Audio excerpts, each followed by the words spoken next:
Happy Wednesday.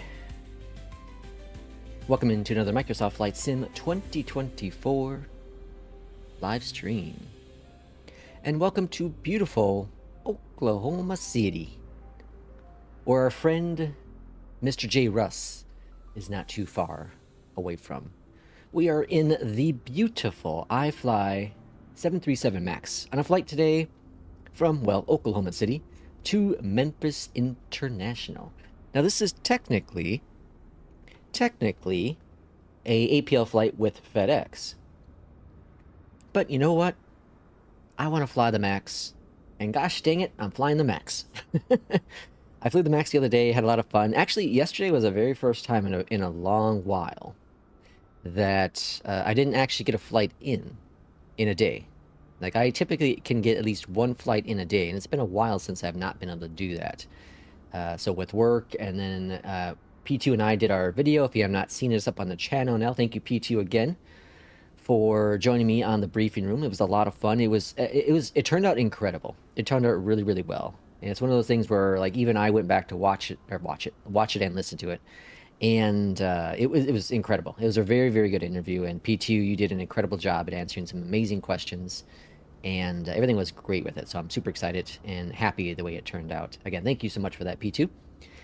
So today we're going to be doing this flight, and then we'll try to get a second flight in. I think the second flight in, we're going to be heading over to Ireland. I think that's what we're going to be doing. And I think I will be taking out a plane that has been getting, well, a company that has been getting a lot of hate from a certain individual recently.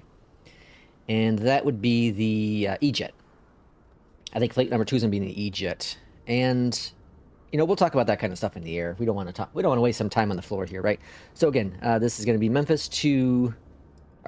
Oklahoma City to Memphis. Let's go ahead and get our briefing little overhead guy going there. It's going to show the wrong distance, but it's going to at least have the information correctly on there. Gobi, welcome on in. P2, welcome in as well. Tom, welcome in. And Manhattan, good morning to you as well. Okay, let's go ahead and get started with this beautiful aircraft here. It's been a pleasure flying this plane again. I absolutely love it. Always loved it. You know, obviously the EFB is going to be nice when we get that new one. But overall, you know, this plane is just rock solid, rock solid. And iFly is a very good developer as well. Just releasing good stuff and high quality stuff, right? Up here at the top, let's go and get those navs going. And get the heat going as well. My camera angle is a little bit different in this plane than I'm used to with chase plane. And then the APU firing on up.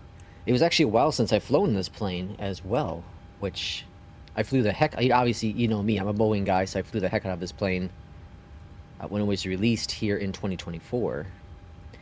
Okay, over to the briefing panel. We're going to go ahead and fetch that jazz, go to payload, and we have 171, so almost a full flight today. 171. Cargo is going to be 59.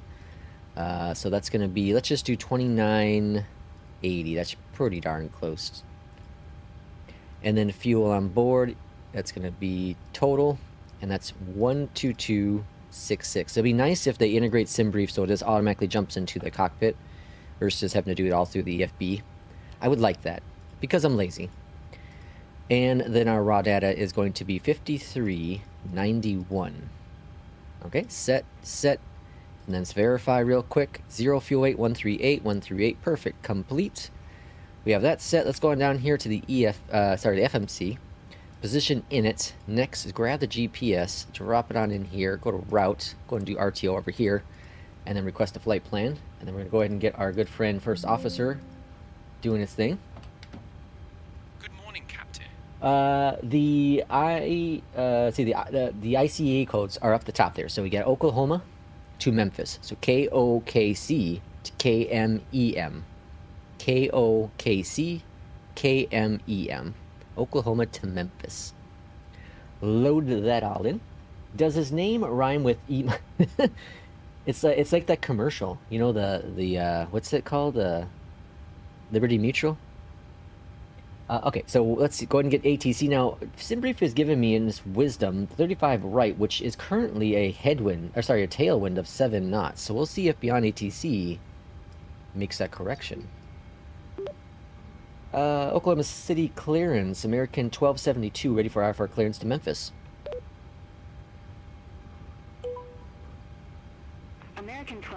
1272. Clearance. Cleared to Memphis Clearance. Airport. It just says clearance. It's weird. Funnel 3 departure with the Sarah transition. Then as filed. Maintain 5,000. All right, funnel 3 with the Departure para frequency transition. That's all saying the Navigation same. transfer and Squawk display switches. 5233. Norman Auto. 17 left. They did change the Cleared to runway. Memphis All right, beyond ATC. Funnel tree departure. For the win. Sarah transition. All right, what do we? Then as American. Mode selector. Maintain 5,000. American Departure 1272. frequency 124.2. Flight instruments. Squawk 5233. All right, and then we're going to go ahead and pop in our 0 fuel weight there. Reserves are going to be right here, 5.1. American 1272. Engine start Lead back levers. Climbing up to 370. Contact ground 121.90 when Oh, ready that's already for in there. offshore start. And then our cruise is Ground 271, 121.9er when ready. At American 74. 1272. and it's a blistering 1 degree here. Jesus, J. Russ. Freezing your britches. Wasn't quite sure what I was going to say there. Copy of the FMC data. Flaps 5, AC on, anti-ice off. Well, we actually probably, I'll have it on, I don't know. 46 for the temp. I'm not sure when we're supposed to turn it on. I don't know. I don't claim to be a real world pilot. And let's go ahead and put our V speeds in there. Departure today is 17 left via the funnel 3. Fair transition. And arrival into Memphis. Currently expecting runway 36 left. Memphis is always a crapshoot. You never know what you're going to get with Beyond ATC. And then the litter transition. All right, we have that all set. Ready to go. Up here at the top, let's go APU on. Fuel tanks on. Yaw dampers. Let's get this guy doing his thing. Rogers ground. American 1272 ready for pushback and engine start. That's what it was, right? Rogers. I was trying to think of the name for it. Hold position for traffic. Holding position for traffic, it says. Holding position. Hold it down. Hold it down. 1272. Before start flows. It's disconnecting the... I'll get this guy going as well. The jetway, because we're not leaving on the jetway. Climbing up to 370, and I do have the new DLSS, whatever version it is, 4.5 or something. I have that on. I have it set for all for quality, and I have it set for the new Takeoff mic speeds. preset. V1. So we're trying that for the very first time VR. on 5. stream 3. here. V2. 5. 3. Checked. I've seen good things, and I did just a really quick test yesterday in the Kodiak. I didn't actually land the plane, I just kind of flew. Rudder And the instruments were really sharp. They look really nice here, like really sharp. We'll see when they move, though. Moving's always been the biggest question mark with this. All right, we're going to be facing what direction? 17 left, so we're going to end up facing east. They may say southeast, but... SkyWest 6289. Runway 17 right taxi via November. Charlie 6. Charlie All right. Alpha. All right. Alpha Guess we can look at some planes where we're holding. Runway 17 right taxi via November. Charlie 6 Charlie. Alpha. Alpha 2 Sky. Jesus, this sunrise here is gorgeous looking. Freaking incredible. What are we holding for? I hear a plane behind me. American 1272. There we go. Rogers ground. Pushback and engine start approved. Parking brake off. Face east. All right, pushback is commencing. Pushback We got to get approved. those engines Face started east. as well. American APU 1272. ground number 2. Now in the max, it takes a little bit more time to get things to spool on up, so we'll be patient here. Be patient. See the engines rotate. See, I do see. You can see there's that slight blur there, right? It's not as smooth as TAA, right? It's not going to be DLSS is never going to be as smooth as DAA, or sorry, TAA. Jeez, but it looks substantially better. It's much more crisp. Much more crisp. Rotation, fuel. That's so cool right there. There's so many times it's like, wow, that looks so real. But also, it looks real, but it looks too real. You know what I mean? Like it has that video game reel to it.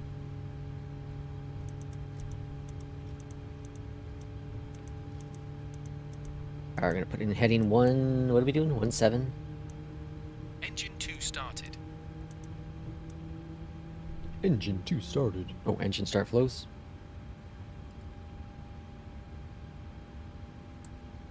Heard the click up here at the top then. Let's go and do gens 2 ground over to number 1 for starting. And while it's doing this thing, flaps Coming on down. Flaps 5 in the box. I'll be playing Stardew Valley after this. I haven't played it since Sunday.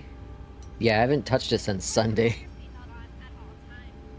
You know what's weird is on Steam, if you own something, it tells you when you're in the store that you own it. But on the Nintendo Switch, it does not. And maybe it's because I was on the Switch 2, and it doesn't see it from the Switch 1.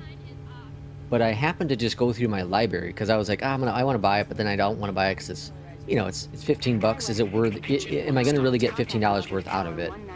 Probably not. It's going to be one of those things that pop in every once in a while. But then I went through my library to see if there's something else I wanted to play, because I didn't really want to do anything else at the time. I was watching Seinfeld in the background and wanted to do something else. And so I went through my library and I saw Stardew Valley in there.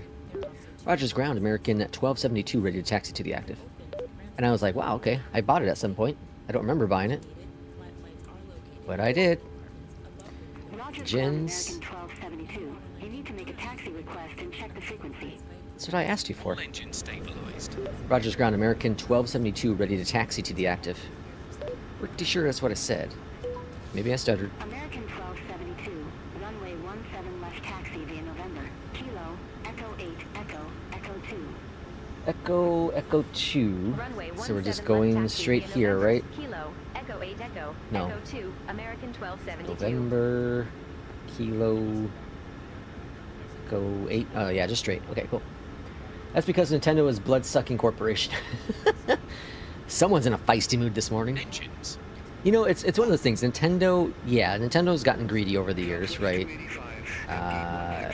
They've hit some success with the Switch, right? The Switch one was the perfect storm when it came to the pandemic, people buying it. Animal Crossing was a huge success. The new update for Animal Crossing comes out, I think next week, right? I think it's next week. And is it a free update? Or is it like $5? I think it's like $5, $5 or $10. Generators. You know, so I was talking to a friend, and I was asking her if my wife would like Stardew Valley, because she likes those, you know, kind of crafting games, just kind of lose your mind and do what you want kind of things. Isolation valve. And she said that probably not, because there's really no instructions with it. Switches. Like, you kind of just go with the flow and you know, have fun with it, right? Checked. But then she's like, I think she's like Animal Crossing. I was like, well, I agree. She Ejected takeoff. tried with Animal Crossing for a little bit, but Flight control test. because with the Switch, you can't have multiple Animal Crossing profiles, I guess. Full forward. So she would have to continue My World, and she didn't want to do that. Full back. But I do agree, she would really like Animal Crossing. Neutral. Checked. Checked. The thing with Animal Crossing, though, I feel is, well, at least in the early days you can probably do more of it. But as you go further in with it, I feel that you really can't do much every day. It's one of those games where you can put in 20, 30 minutes, and then you're kind of done until the next day, because it goes real time. There's no time jumping like you can with Stardew Valley.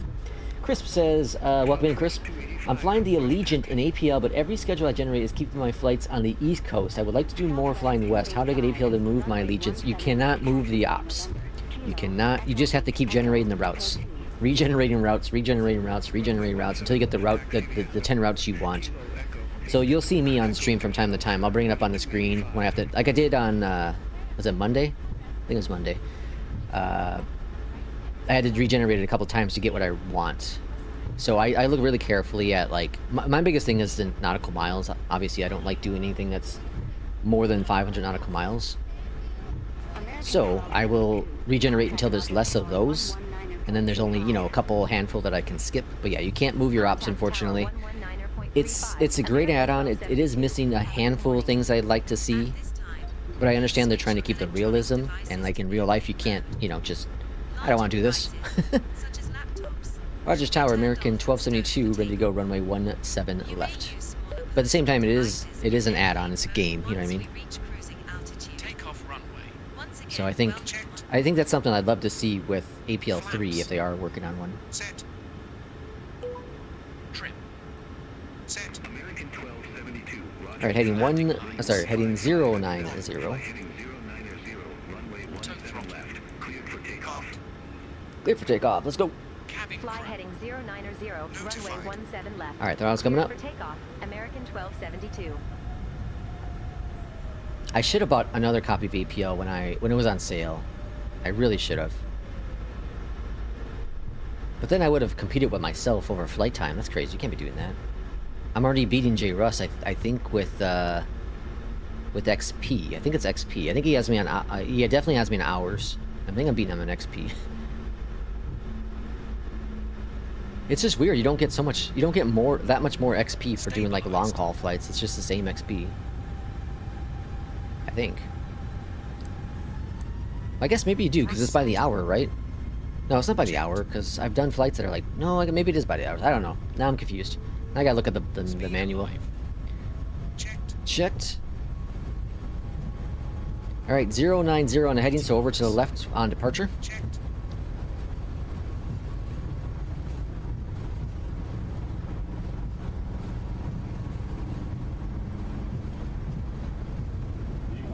V1, rotate, pull back on the throttle. Gently. Bring it on up. There it goes. Positive rate. Gear up. Ooh. Bring it up a little bit more.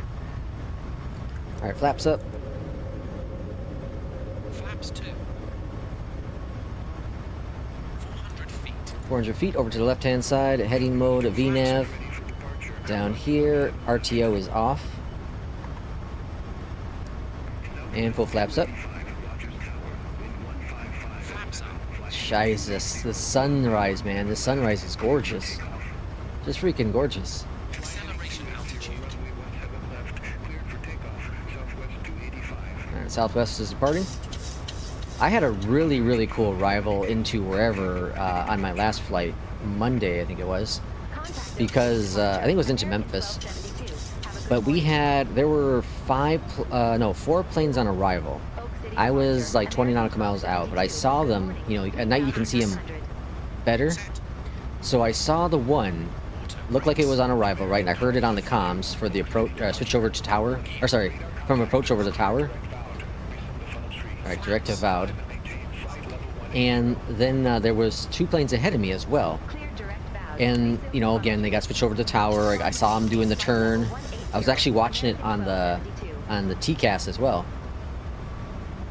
And then there was the one on arrival, you know, so from time to time beyond ATC, when you have multiple planes on arrival, it will say, instead of saying clear to land, it will say continue, right? I was getting pretty nervous because I was at that point 4 nautical miles out, and I could see the plane ahead of me on TCAS and visually, and they landed, and then I'm like 2 nautical miles out, and I was like, oh boy, like I feel like we're gonna do a go around. But no, the plane exit the taxiway.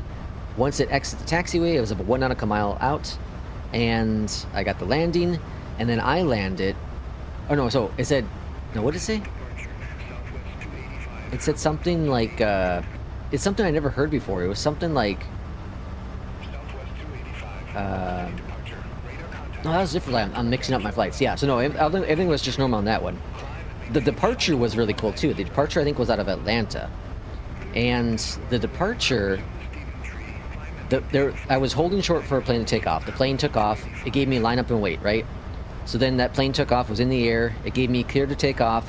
It said, move your ass because there's a plane behind you. Didn't say those words, but you know. It was really cool. Alright, landing lights are turned off. Let's go and zoom out this range a little bit. We're direct to avowed at this point. Let's go on down here, bring that up and execute. And then LNAV and avowed. RJ says, guess who fell asleep mid-flight yesterday and crashed while NewSky was active? Yeah, I saw that. I saw it this morning. I saw the 0, and then I saw the minus $1 billion. And I was like, oh boy, Irish man's gonna be after you. Move your APU. Oh boy. You know, all the work we've done at Misty Apex put in countless hours last month to win the contest and just threw it all away in one night. One night just threw it all away. It happens. It happens. That's why it's a sim. That's why we have fun with it, right? This kind of thing happens.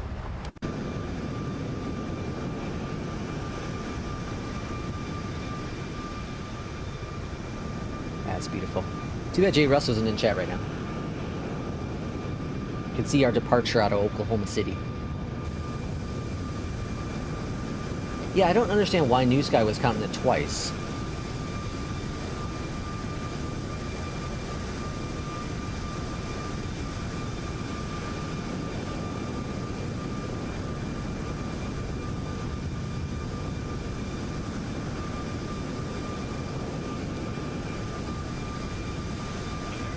P2, are you going to get a flight in today?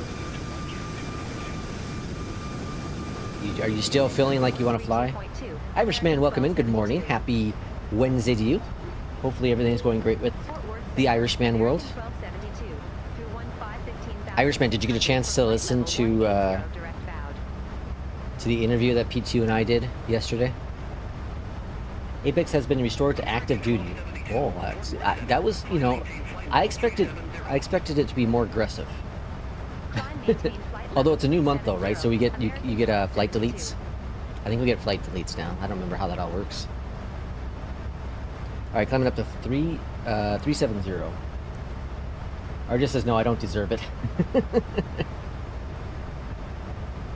I'll try. Busy day at work, then trivia night. Ooh, trivia night. I wonder what trivia I would be good at. I don't know.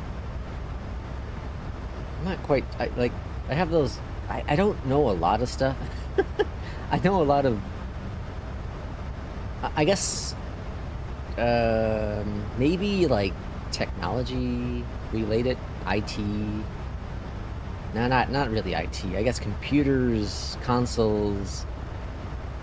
Maybe some gaming, but I don't know. I don't think I'd be good enough with gaming. The thing is, I don't know if my memory would be good enough to hold it.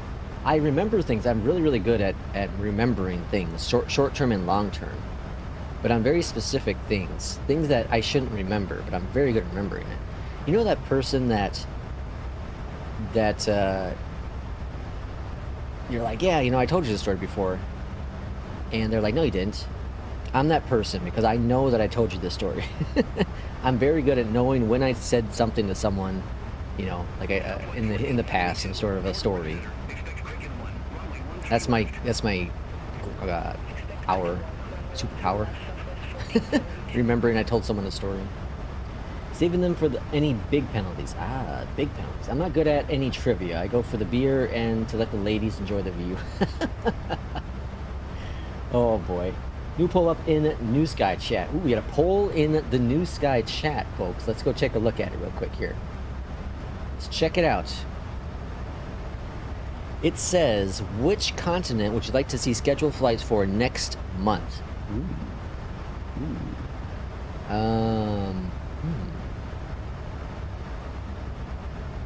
I don't go to South America very often, so I'm going to pick South America. Got a tie right now, 50-50. Interesting.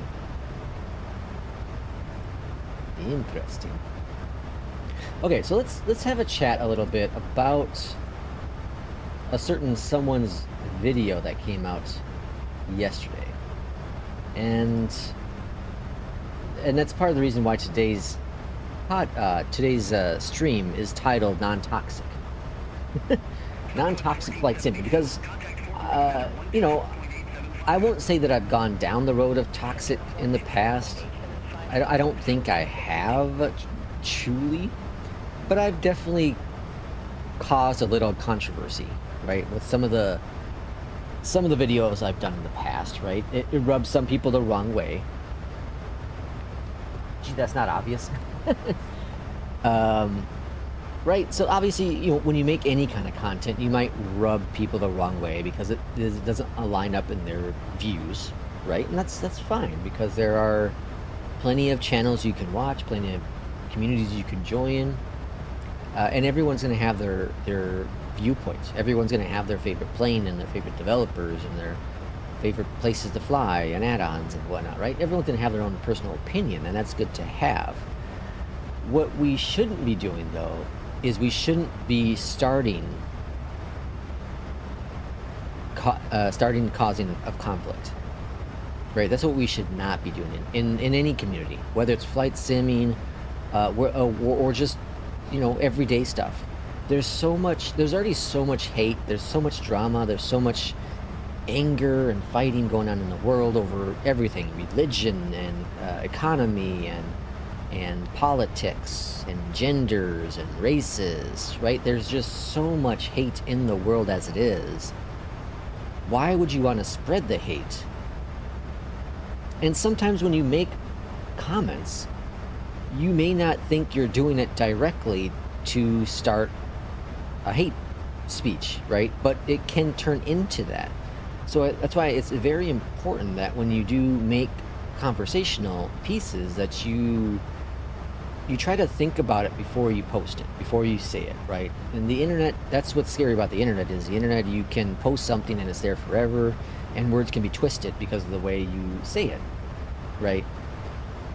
So do I agree with the little whatever? I didn't watch the full video. I didn't. I'll be straightforward. I didn't watch the full video on it. But do I agree that, from what I gather, they had something where you're not supposed to talk bad about their product? Do I agree with that? No. Would it hold up? No. Right? Legally, it wouldn't hold up. You can do what you want. Have I talked about this in the past? Yes.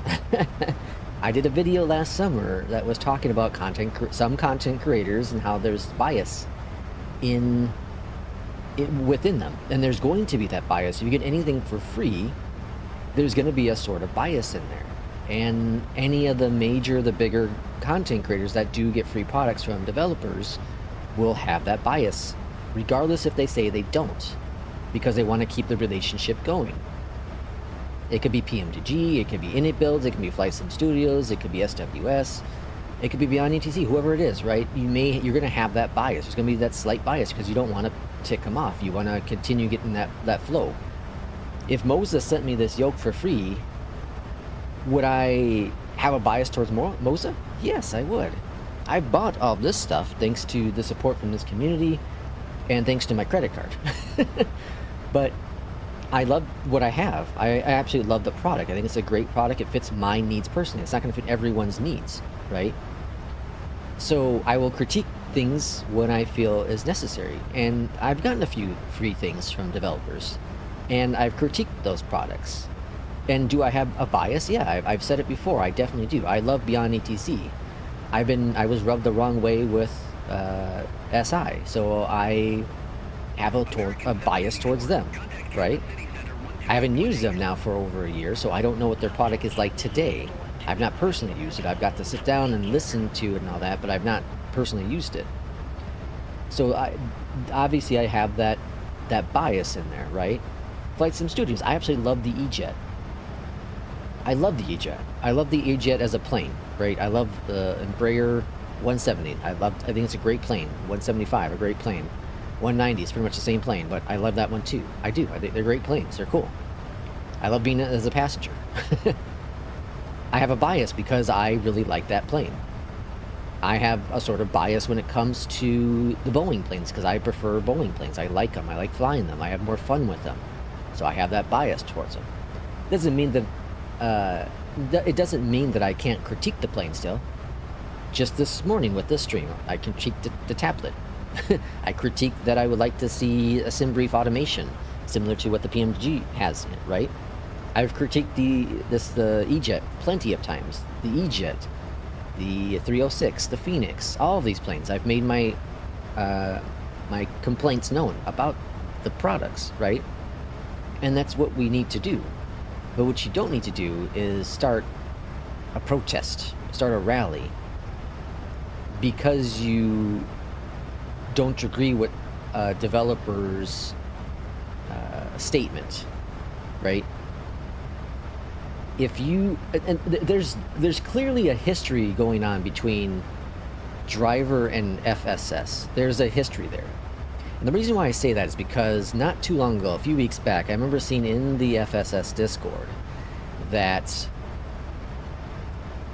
they said that driver was not, he wasn't part of their team. I can't remember what the exact wording was. Pretty much saying that his opinion doesn't matter to us because he's not on our team. He doesn't do anything for us. And so there's clearly he must have approached them at some point, asked if he can get free stuff. They said no, get lost, and he got pissed about that.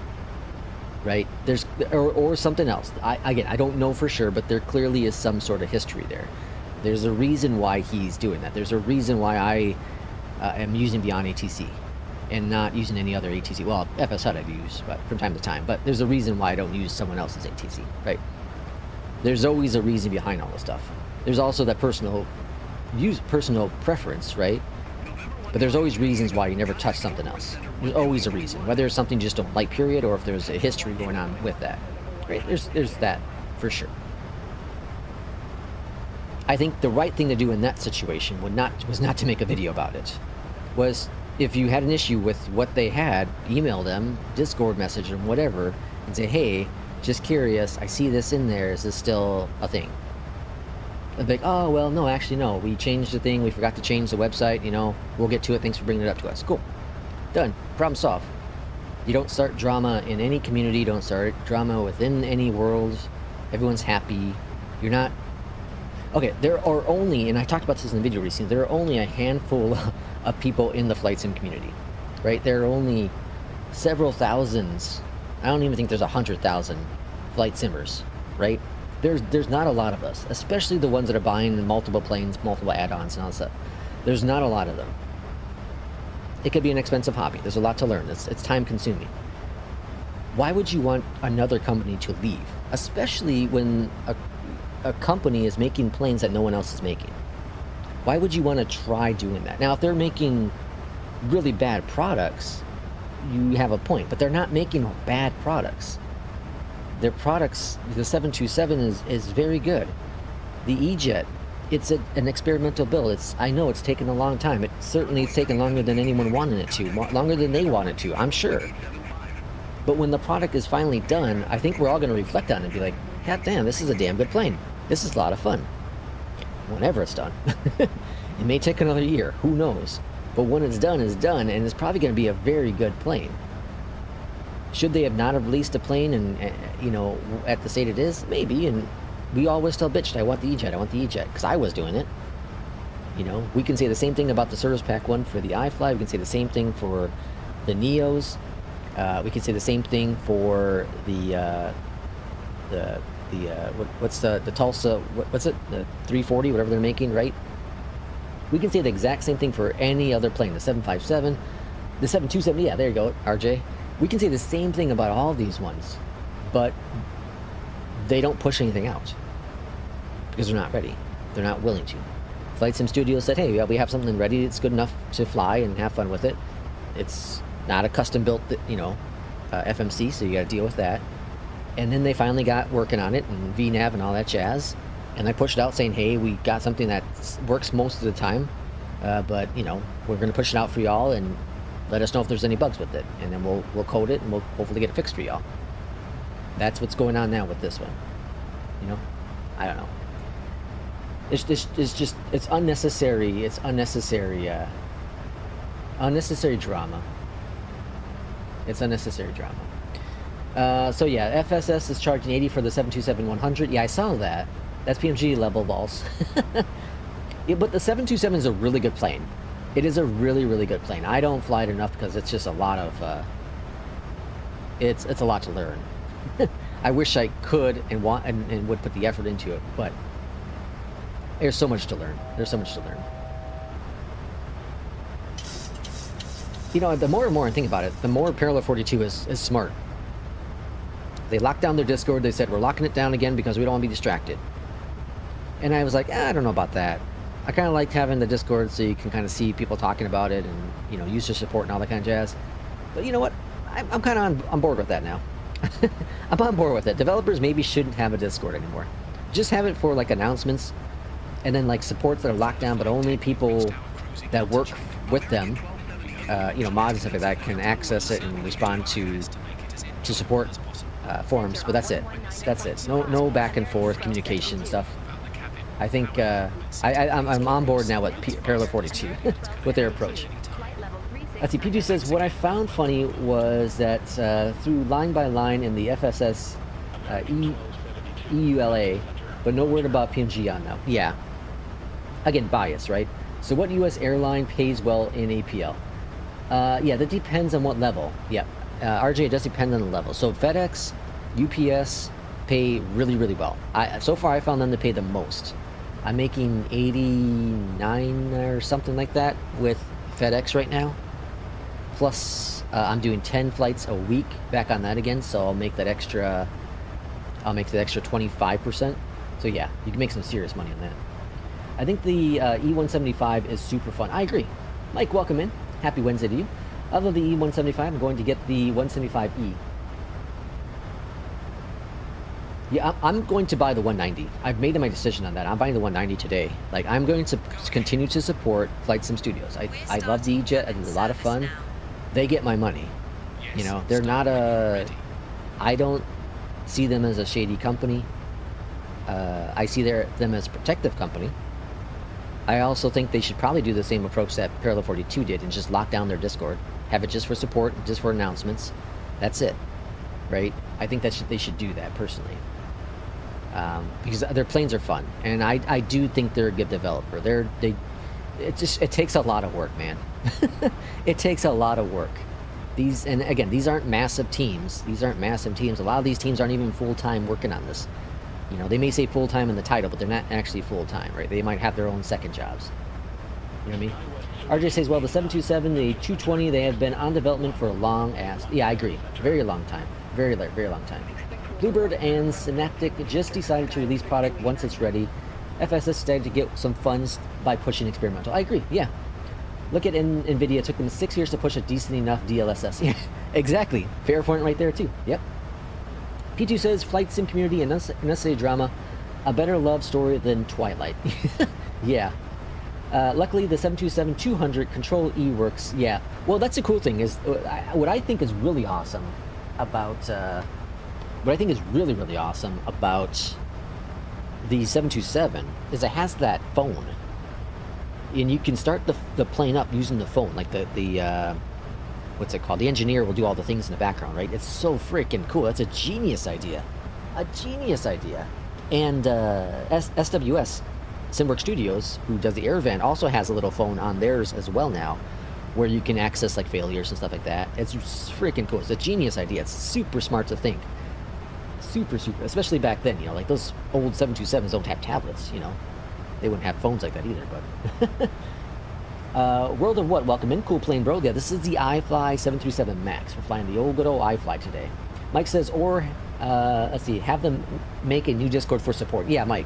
Yeah, I agree. Are you real? No, not a real pilot. Just a fake one on the internet. Just a fake one. You get the 175 freighter if you buy the EJET. Yeah, I'm buying the 170 or 195. I'm buying it. Like the decision was made after I saw that video. I'm like, you know what? I didn't watch the whole video, but after seeing it, I'm like, I'm gonna get it because I'm gonna support them. I'm not gonna let someone's anger management issues deter me from trying to give them the support they deserve as a developer. I don't consider them a shady developer. They have not hurt me in any ways. They've not done anything that I say is wrong, right? I think they've been very fair. They've been upfront with everything. Vader, welcome in. Happy Wednesday to you. Almost forgot what day it is. I think my days of the week are finally getting back on track after the holiday season. I think I'm finally getting there again. It feels like a Wednesday again. Last week it didn't feel like Sunday didn't feel like a Sunday. Thursday didn't feel like a Thursday. I think I'm back to normal here. And that's probably going to only last a little bit because the last week of this month I have that's a goal shot. The last month of this month I have to take off 3 days of work, one for a doctor's appointment, and then, well, I guess not technically 3 days, 2 days, 2.5 days, I guess. And then I'm going to go see a comedian, and then make sure to take the day off because it's going to be a late night. And then in February, I'm going to go visit my mom, hopefully. So I might take some time off for that as well. It's going to throw my whole life schedule off again. It's the 175 or the 777. I think I'm going to buy the 175, Mike says. The 175 is a damn fun thing. Now, those are two different planes. They're two completely different. The 777-200 is a good plane. It's fun. I don't fly it as much here because I do cargo ops mostly with the 777. Now, I own the 200. I don't own the 300. And it's a fun plane. Does its job. Here's some of that ghosting that I'm seeing with DLSS. Right there.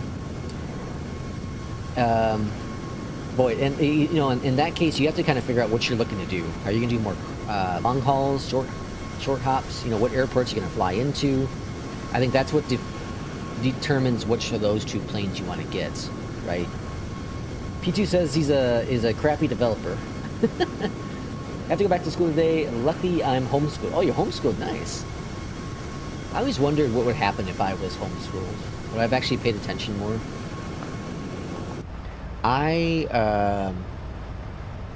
So I did my first year of high school as a freshman, of course, right?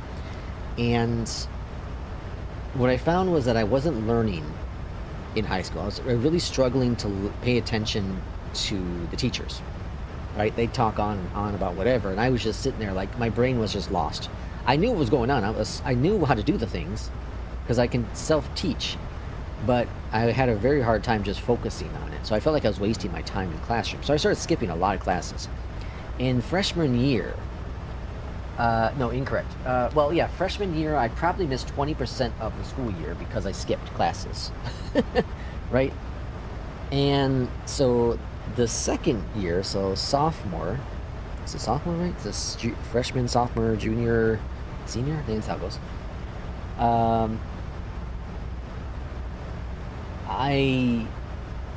I skipped 80% of the first semester.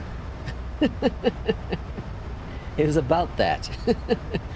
And so obviously, you know, the truancy officer got involved and the principal and all that stuff. So my mom, we all had a conversation. We all went into a meeting, and I was straight, and I said, hey, you know, I'm just not learning. I'm wasting my time in these classrooms. I'm not learning. I'm not learning anything from the teacher. I learned from myself. And they said, okay, well, let's do this because we can't have you skipping classes. Let's do this. We'll pull you out of the classes. We'll have you do the work. We'll put you in the study hall. So I had a 3-hour block of study halls. Right? And then, what was it? And then whatever reason, like a few months later, like, well, we can't have you having that many study halls. So they pulled me out of one of the study halls and threw me into the drafting class because I liked the teacher. And I wasn't going to learn drafting. It was going to be just another study hall, but it's just in another classroom. Okay, so I'm guessing the superintendent got involved or something. Who knows? Okay, so then that happens. Well, then the teacher's like, well, I don't want you studying your other crap. You're going to be learning drafting. So he had me do drafting for the last little bit, right? So I learned a little bit of drafting, which is kind of neat. So then they're like, okay, well, we're going to put you in a classroom for a couple hours each day. We're going to pull you out the ones you don't want to do, and you're going to do all the work though, but you're going to have a teacher at least walking around. So it was like it was a room with a bunch of other students doing their own work. It was pretty much study hall with a teacher walking around. And I'm like, well, why didn't you just keep me in the study hall? Like, I don't need the teacher. I never asked for the teacher. But I accepted it because the teacher that was walking around was my history teacher, and I really, really liked him. He's one of the classes I did not skip. I learned a lot from him. I love his excitement and knowledge that he was able to provide and the way he taught. It was really, really cool. And things worked out well, you know. So it's one of those things where, like, I knew from an early age that I was a self-taught person. And I think homeschooling would have been super good for me, personally. I think I would have excelled even further, and I might have done something different with my life had I been homeschooled, right? If I was able to teach myself, I might have, you know, gone a different path with education. But after going through that hassle and stuff, education, for me, education just wasn't, I didn't want to do education anymore. I didn't want to go to college. I didn't want to do any of that because I'm like, I don't want a piece of paper to tell, I don't want a piece of paper to tell me what I can and cannot do. I want my knowledge and my work ethics to show you what I can and cannot do. And I always feel that if I want to do something, as long as, you know, it's within reason. I'm not going to be able to be a doctor tomorrow or a lawyer tomorrow, right? Because those things I think you actually need the schooling for.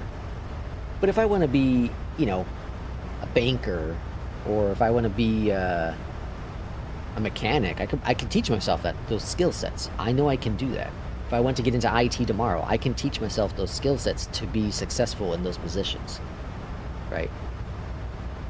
I also feel I could be, I'm not trying to toot my own horn here, I'm not trying to be like a certain driver, but I also feel that I could, if I wanted to, I could be a CEO of some company.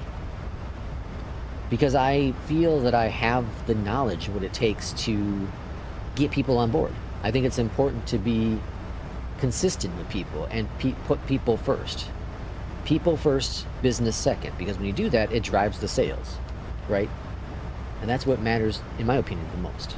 And I feel I can be very successful in that kind of role. Maybe not so much on the financial end, but I wouldn't be the CFO. Let's see, what is freshman? Freshman's the first year of high school, so 9th grade. 9th grade. 9th, 10th, 11th, 12th, right? So I'm pretty sure sophomore is 10th grade, junior is 11th grade. I might have those mixed up. And then senior is 12th. DLSS quality upscale from 2K to 4K, right? I don't know. I always forget what that is. Mike had some messages deleted for some reason.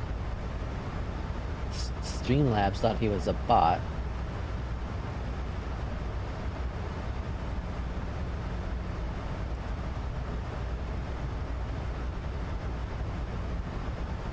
I don't know why. I'm not sure why it blocked your stuff there, Mike. That's weird. Don't tell me what to do. What state are you in? Homeschool has rules for every state. I'm in the state of Illinois, but I was in. I lived in Minnesota for many years. Many years.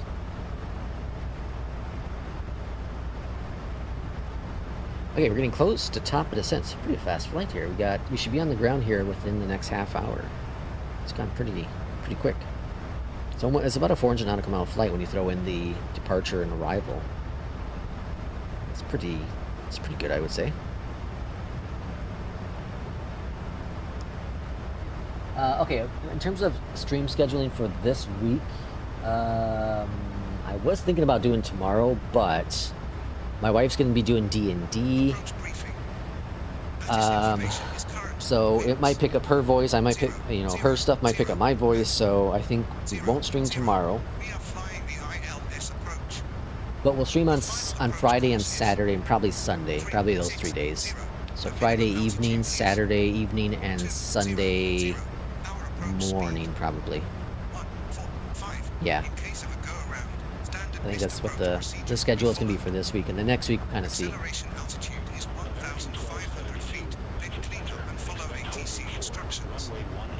Alright, the additions runway as well. Looks like Holbrook 4, runway 18 right, American 1272.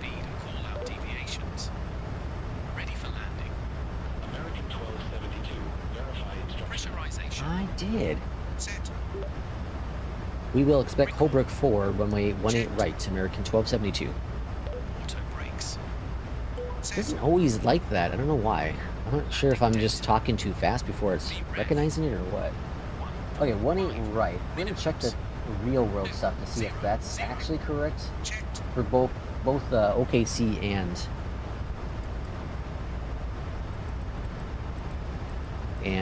Memphis.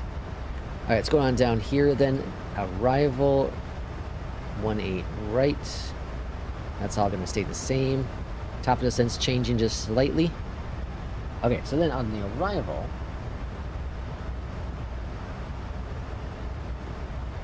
let's see, 4,000 feet. So we're going to pop that into the box here, 4,000.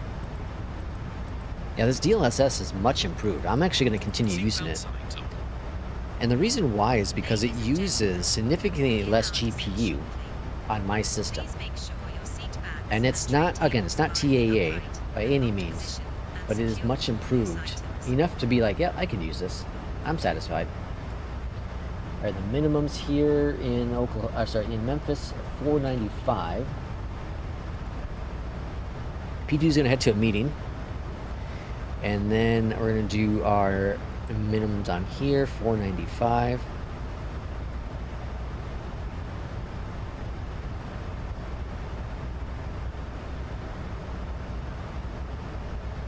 American 1272, descend via Holbrook for arrival. 495, and then we're gonna put in our comms, which are 1099. 1099. Arrival. Memphis landing runway 18 right. 1099. Okay, that's in the box. Making our turn. They give us clearance for descent, which is going to be right up there. We'll wait just a little bit longer. Mike says, will your parents has to have a teacher license to do homeschool in Minnesota? Oh, really? Interesting. Very welcome in. Have a good one. I'm flying the 738 currently for NewSky. Fantastic. Where are you flying to and from? Center, American 1272, descending via Holbrook 4, flight level 370. Mike says, P2, now I can spam. I am joking. I don't think that was P2 that blocked you. I think that was Streamlabs. It didn't like the exclamation points. Yeah, that's what it was. It didn't like the exclamation points. Boulder, welcome in. Happy Wednesday. I know what day it is, and then I forget what day it is. Isn't that weird? I'm like, yeah, I know what day it is. All right, we're on our way into Oklahoma City. Let's go and check out to verify what runways are correct in the real world. METAR. Actually, what is it called? ATIS. Something for digital ATIS. Okay, so this is live at digital ATIS. This is real world information. So ATIS.GURU. And okay, so departure airport. What's up it? It's Oklahoma City. All right, so departure is runways. They're saying 17 left and 13. So, yep, we got the right departure. So, good job from Beyondatc to change the runway for the departure. Let's check the arrival then. Is Memphis 18 right? Or are they still 3? 36, right? Arrivals are saying ILS approaches are 36 left, 36 right, and 27. Yeah, so they're still in effect as of... well, this is old. American 1272. Have a good one. This is like two hours old. Memphis Center, American 1272, descending via Holbrook 4, flight level 370. Why is this so old? American 1272, Memphis Center, roger. Yeah, this is like... Isn't this is outdated, isn't it? Yeah, this is like 2 hours old. Huh. Well, I don't know what the updated information is. I'm not quite sure what the updated information is. Anyone else have another source for ATIS? For digital ATIS to know what runways? Because that one's outdated. Interesting. I don't think I've ever seen it that old before. Let's see. What did I miss? Barry says... Lumpur to Murray, probably 2 hours. Just landed in oh cool, Robin landed in LFPG, departed from LRCV. Charles. David says all 4 of my sisters were homeschooled. They all done well in their life. Yeah, see, I think homeschool definitely has a good place. I think it does. Obviously, it takes the right person to get it done, but. I think it needs the right person. Did you enter all performance info, Barry? What was going on with Barry? Oh, for some reason, this is my 3rd consecutive flight where the VNAV, where the VM weren't on. In the 738. Okay, so here's the thing with the 738. You have to make sure that your next waypoint is in purple. And obviously it needs to be ahead of you, right? Well, it doesn't have to technically be ahead of you, but it needs to be in purple. So let's say we want to do Tammy, right? But up here it had vector or it had runway or something. You just take Tammy, flop it up there, and now VNAV should be working going towards that waypoint, right? So we don't want to do that though. We don't want to do that. All right, let's see here. Flaps 40. I've been landing flaps 40 in the 737s recently, and I think it's done wonders for my landings. Like, really good. I don't know if that's what they do in real life, but that's what I do. It's been working really, really well. If you skip something, VNAV won't engage. Correct. Yep. Yep. RJ's right on the point with that one. If you skip a waypoint or if you miss some step entering the computer information, it will be goofy. It will be goofy. That's LDAV. Lex, VNAV should engage if you have else. Oh yeah, you're right. Vertical. Yeah, you're right. Vertical. My bad. You're right. Thank you. See, the community's teaching me. This is why I'm not a real world pilot. You have to put the altitude in the performance page. Yeah. So Barry, does it show the altitudes here on the right side? So you see in purple here it says flight level 210. I need to be at that point here at Hop. Holbrook, sorry, Holbrook. Do you see those there? It should automatically put it in if you're doing it from SimBrief. It's wild that SimBrief was down yesterday. And I saw a thing this morning when I got up. I saw that at one point there were only 400 people on BATC, which is super, super rare. It just shows you how important SimBrief is. Which would be crazy if, let's say, tomorrow Navigraph is like, you know what, we're going to start charging you $5 a month to use SimBrief. What would happen? Do you think we'd have a new contender out there? Would someone else be working on a new SimBrief right away? I bet you that's what would happen. I'm surprised no one else has. I guess it's got to be the integration part. Like the Flight Sim has its own built-in stuff, but then all that stuff's not built into a lot of third-party planes where you can't send it to the plane. Right, you can send it to the 737 MAX that Asobo makes and all their first-party planes. But I don't know if there's any third-party planes, at least the airliners. I don't think any of the airliners allow you to import from the built-in sim stuff. It's showing white, but you have the altitudes there. The altitudes are showing white.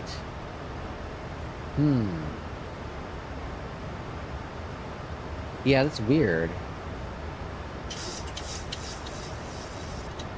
That's weird that VNAV isn't engaging though. Because on departure, like on this flight, I engaged heading mode first because we had a heading direct. And then once we had our waypoint, then I can go ahead and select the LNAV.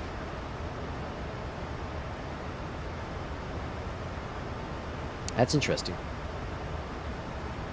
You figured by now you wouldn't, you figured by now it would be standard to import the brief into any aircraft. Yeah, I agree. Yeah.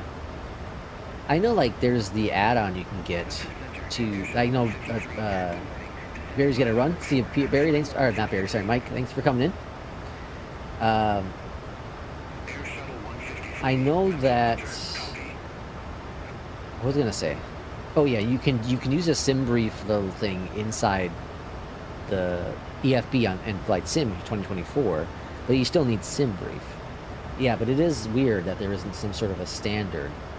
And I'm surprised Asobo hasn't found a way to import their own stuff into the planes.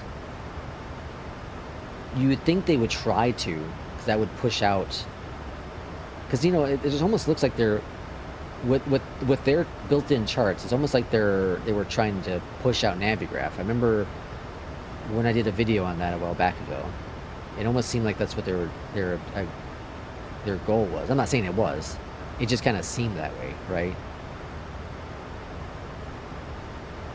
The LIDO charts are really, really good. My only thing with the LIDO charts is you can't see your plane on the ground when it's moving on the charts.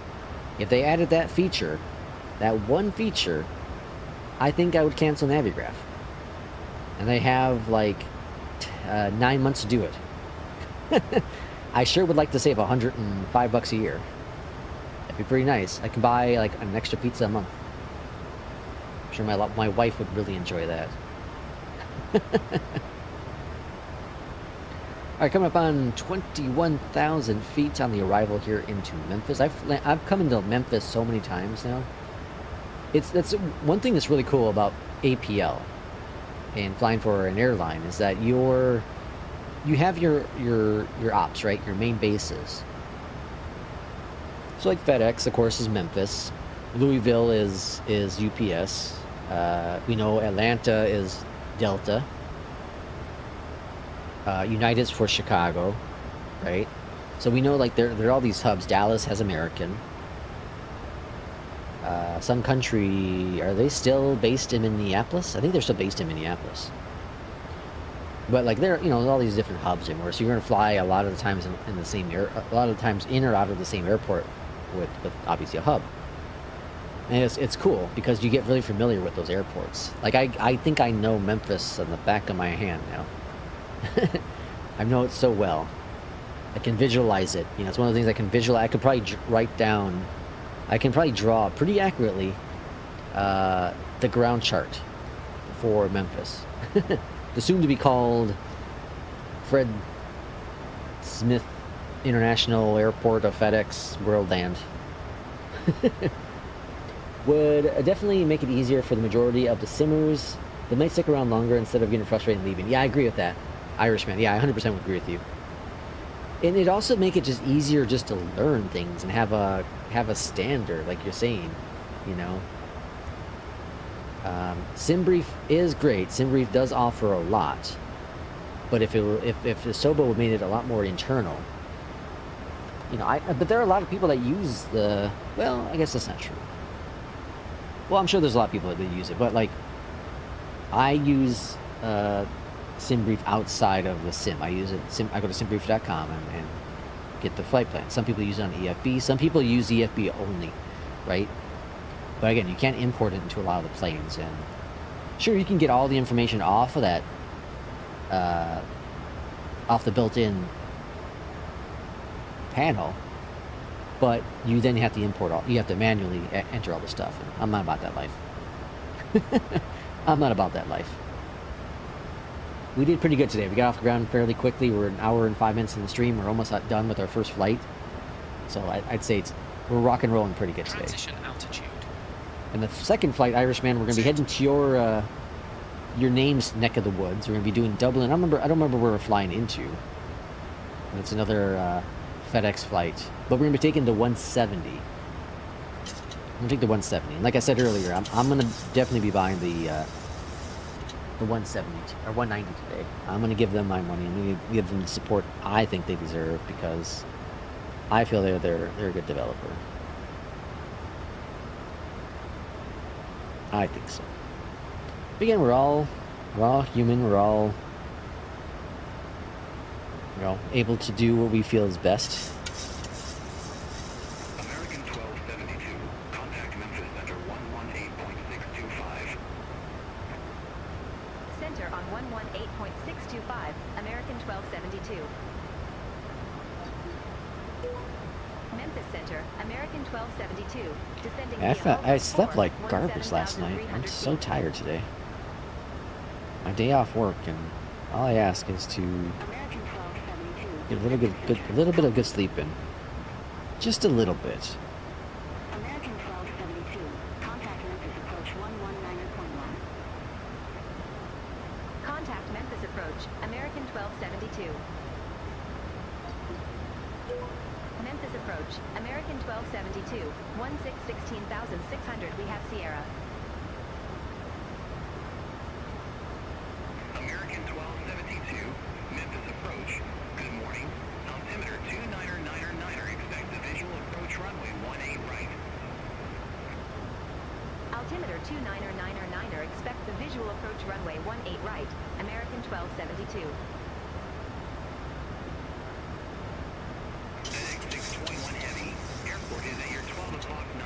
Lex should be banned for Airbus for treason.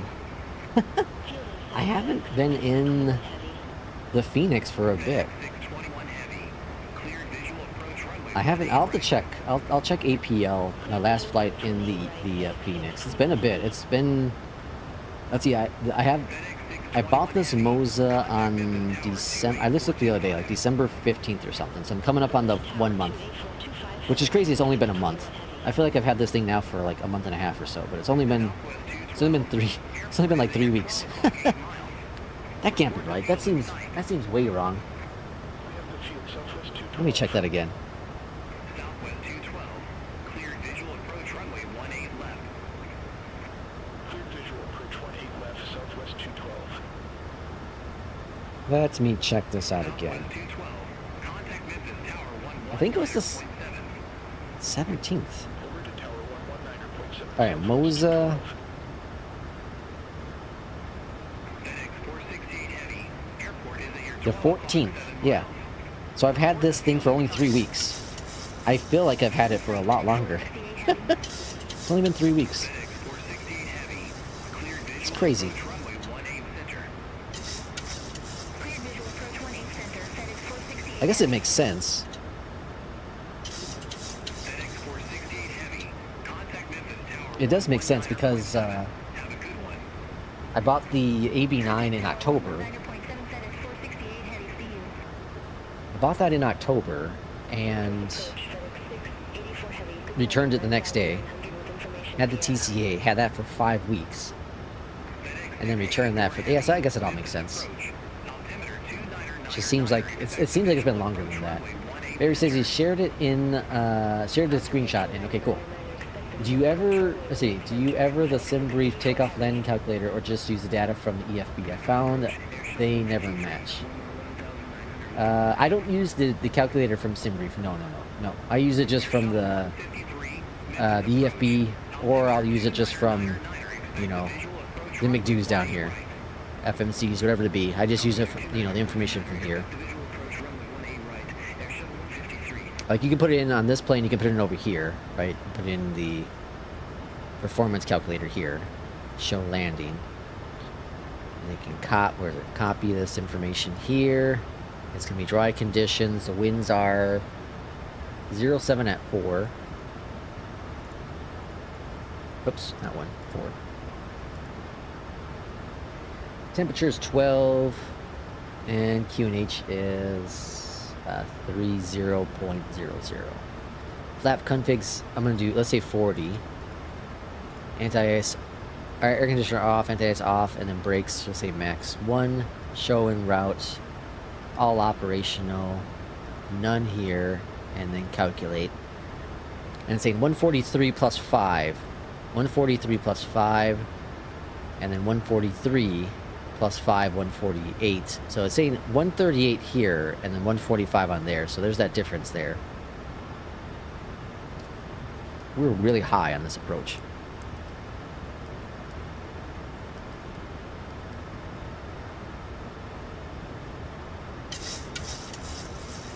Really high. I don't know what happened there. P2's back. What's your input on the A220 making a release this year? Hope soon. I'm excited for it, Rob. I'm super excited. I'm nervous, but I'm excited. I think it has the potential of being a really cool plane.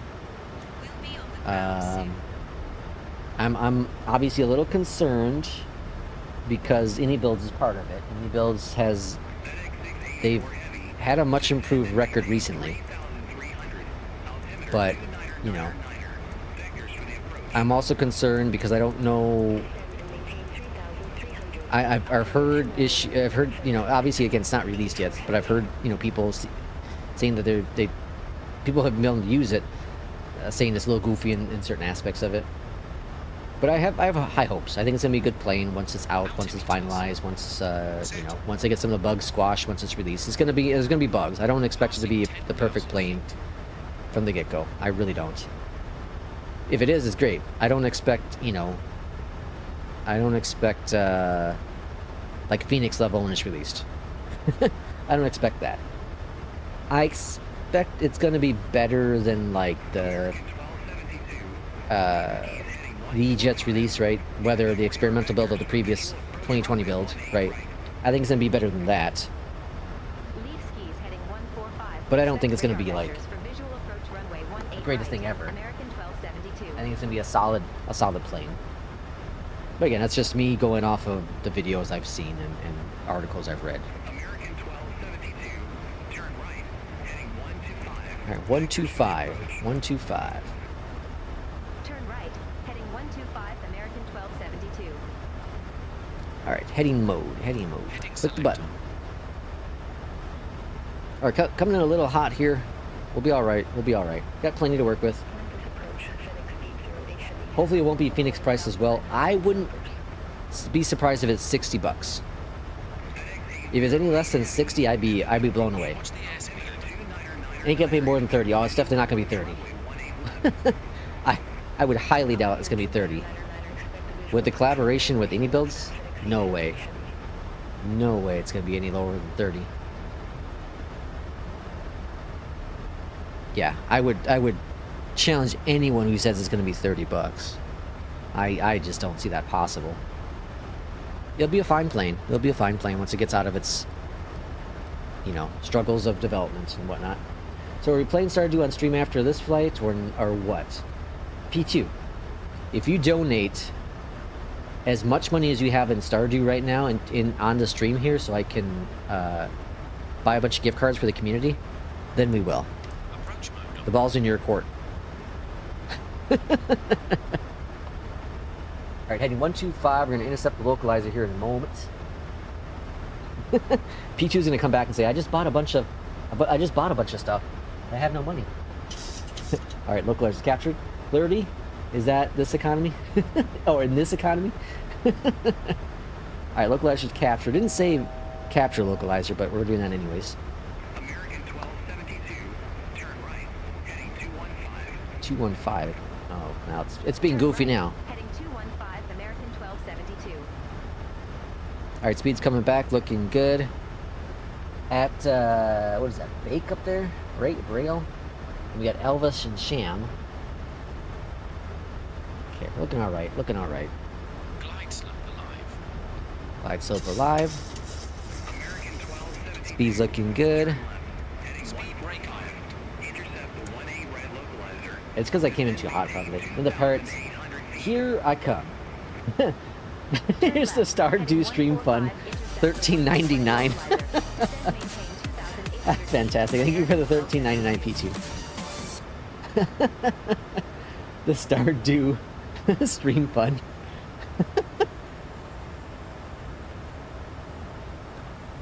Do people actually play Stardew on stream?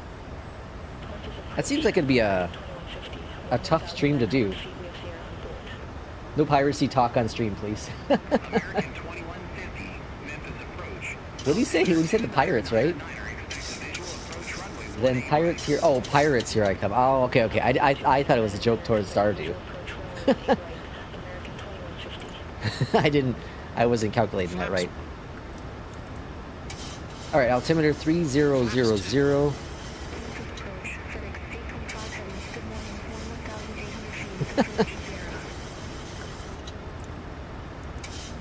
Rolling back to speed.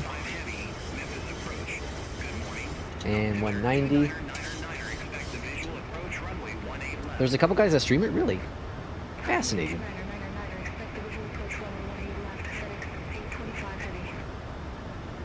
I don't have the airport yet. American 1272, airport is at your Oh, I do now. 10 miles. Report the field in sight. Flaps 10. Flaps 10. We have the field in sight. American 1272. All right, gear coming down. Gear down. Clear visual approach runway 18 right. Clear for the visual, even though I can't see the runway all the way. Visual approach It's kind of 18 odd. right, American 1272. We'll be fine. We'll be fine. Flaps 50. American 1272, contact Memphis Tower 128.4. All right, looking good. Looking good. Looking good. I'm happy where we are. Contact Tower 128.425, American Flaps 25. 1272. See you. Where are we at? Elvis. Elvis. We got about 6 nautical miles out before ground. 1272. Visual runway 18 right. Barry just put 0 on the reserves. That's what's blocking our VNAV. Oh, interesting. Right, clear to land. Got our expert 737 in chat. Runway 18 Misty right, Apex. clear to land. American He knows 1272. about the planes. Just be nervous that he might fall asleep while he's flying. Armed. There's always a possibility, folks. Engine start switches. There's always a possibility. Speed brake. Pumped. Speed brakes arm checked. Alright, let's go to approach. Oops. Let's go to approach here. Flaps. And oops, speed, I want to go 140. For landing. Cabin crew, get your butts on the ground. Or get your butts in the seats. Clear to land. Don't quite see the runway yet still. I think I see it now. 1,000. Alright, autopilot's disconnected my aircraft.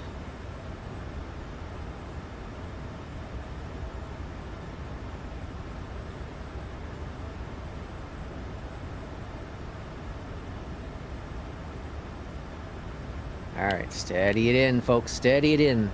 A little hazy here in Memphis this morning. Someone must be shipping in haze via FedEx. See the joke I did there? Oh, that's pretty good. Oh, that's pretty decent. Good joke. Good joke. Not really. No, it's awful. Minimums. Minimums. It's not minimums. Airspeed. Watching the airspeed. The minimums are 495. 300.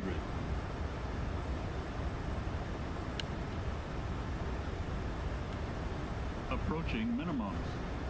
200. Minimums. There's minimums landing. I'm gonna go a little high. 100. 50. 40. 30. 20. 10. Hold it. Hold it. Touchdown. Let that nose gently come down. Welcome to Memphis. Reversers out.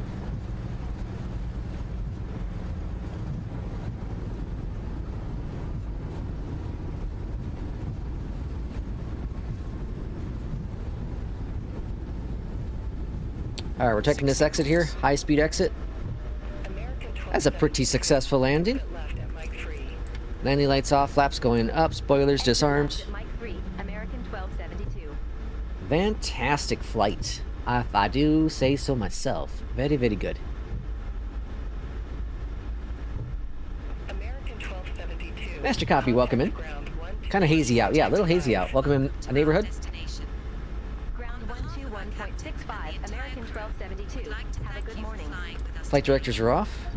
That's a very, very good flight in Memphis. And have a wonderful stay.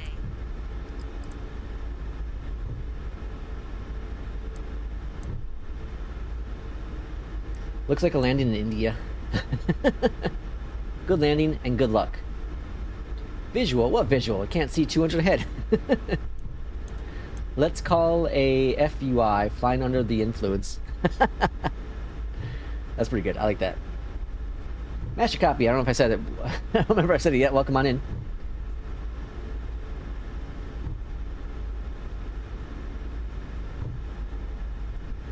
Pretty good landing. Congrats. Thank you. Iris, sup, bro? Living the dream. Blah blah blah. You know how it is. All right. Well, that was a very good landing into Memphis this morning. Memphis, I think they're in the same time zone I am. I think they're Central Time, right? Or maybe they're an hour ahead. Are they Eastern Time? I don't remember. Either way, it's either 9 or 10:30, or 9:12 or 10:12 in Memphis. It's a little brisk out there though. 12 Celsius. I say 12 Celsius and P2's gonna come in chat, be like, 12? That's damn near summertime. We're just gonna park right on here. Taxi lights are coming on off. We'll check our landing here in APL, then we'll get ready for our second flight, which is Dublin to somewhere. Somewhere in Europe. Is it Belfast? Can't remember. The King has arrived. Welcome in, King Bob. Happy Wednesday to you. Alright, parking brake is set. Over here to the EFB. Let's go to menu and go to system page. Let's connect the electric. Got that going. Up here at the top, let's go ahead and turn on the gens. Or sorry, ground power. And then down here, let's go ahead and cut off the engines. Looking good. Alright, let's go ahead and check our score in APL. 16-13 in Holland right now. 16-13. Alright, so our logbook is saying what? Our logbook. 12C is sitting with underwear on your porch. Weather. Jesus. 100. Very light. Very nice. I like it. 258 on the landing. A little bit on the harder side, but the G's are 1.2, which are very nice. Alright, let's see. The last time I did the FENIX. The last time I did a FENIX flight was when? Oh my gosh. Look how far I'm rolling back. This is crazy. Holy cow, I'm still going. Oh, we're still just in late December. Okay, here we go. The 319 right here. Oh, it's only the 22nd. So it's only been like 2 weeks. Right? It's like 2 weeks. That's not that long.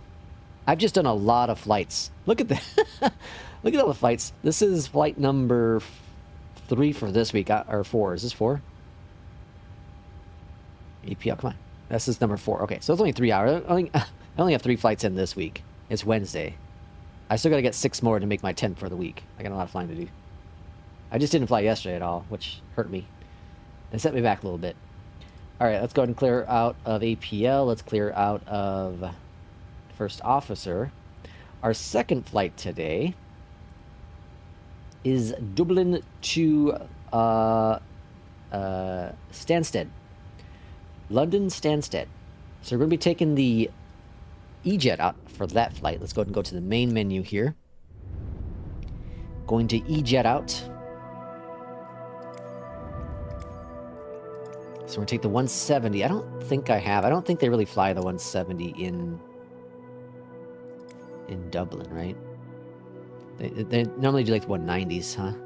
Alright, yeah. We don't really have a livery to choose. What about... Well, I can go with the 175, but I don't think they do the 175 either, huh? Alright, let's just have fun. We'll go with the American Retro. We'll go good old American Eagle, the old Retro, for this flight. I'm on a long haul Chicago to LA. Ooh, nice. From my neck of the woods to Kip's neck of the woods. Alright, we're doing Dublin. Dublin. I might change the time of day on this flight because I like to fly. I like to try to get some daytime flying in Ireland. All right, so let's go the 170, the E170.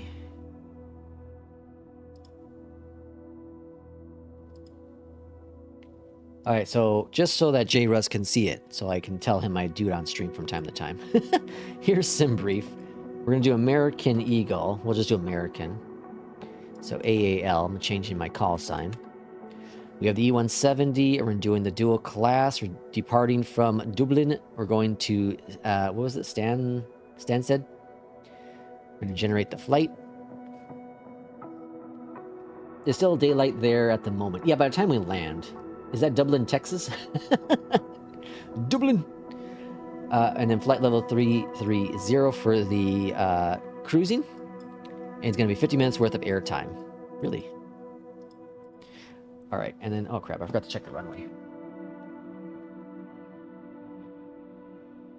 And then after doing that, then I check the runway and then kind of just find a gate that's near that runway. So right is over here, so we're just going to go over... actually, we'll go over here, give us a little bit more taxiing.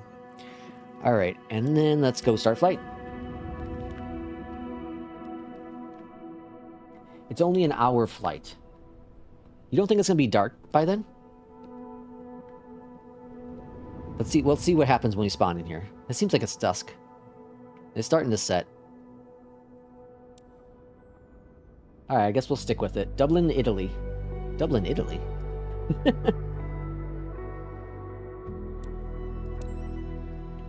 Alright, there's our beautiful EJET. I need to get some more liveries for it. Here's MK Studios Dublin, which they recently, I don't know why I say it like that, Dublin. This would have been the perfect flight to do the Max, or the 738, but, you know. That's why we're in a sim, folks. That's why we're in a sim. Get to fly whatever the hell plane you want to, whatever livery you want to as well. It says, nah, I'm always flying out of there. Okay, cool. We'll fly real time then. We'll fly real time. We're going to trust Irishman on this one. What could possibly go wrong? All right, let's go ahead and get first officer going and Beyond ATC.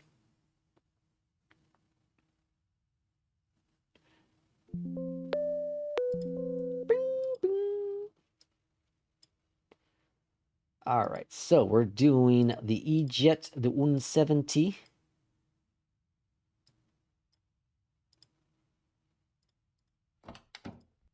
Good afternoon, Captain. Good afternoon to you. Let me get Mobiflight going for the EJET. Connected.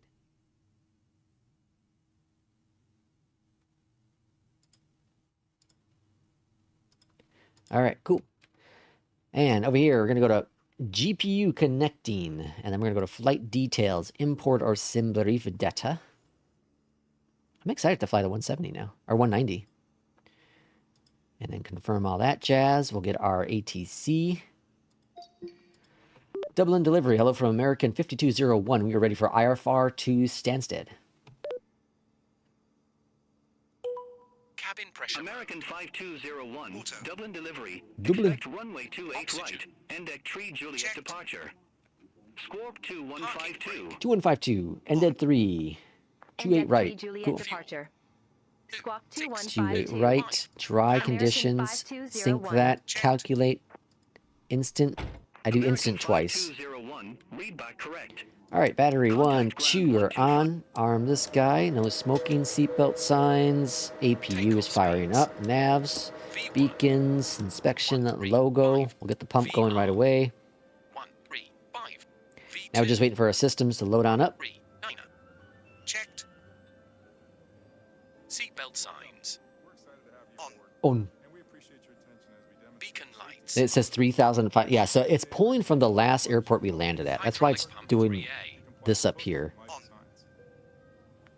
I can go in there manually and change it, I think. Right? If I just go up here and... What if we just get rid of distance? We'll solve that problem. Just get rid of distance. We'll do that. Okay, so you can go over here and just do route right away if you want to. Oh, it's already popped up now. Okay, so let's go to route, and then we can go over here to send. Okay. And it pulled in our route information. We're going to activate it.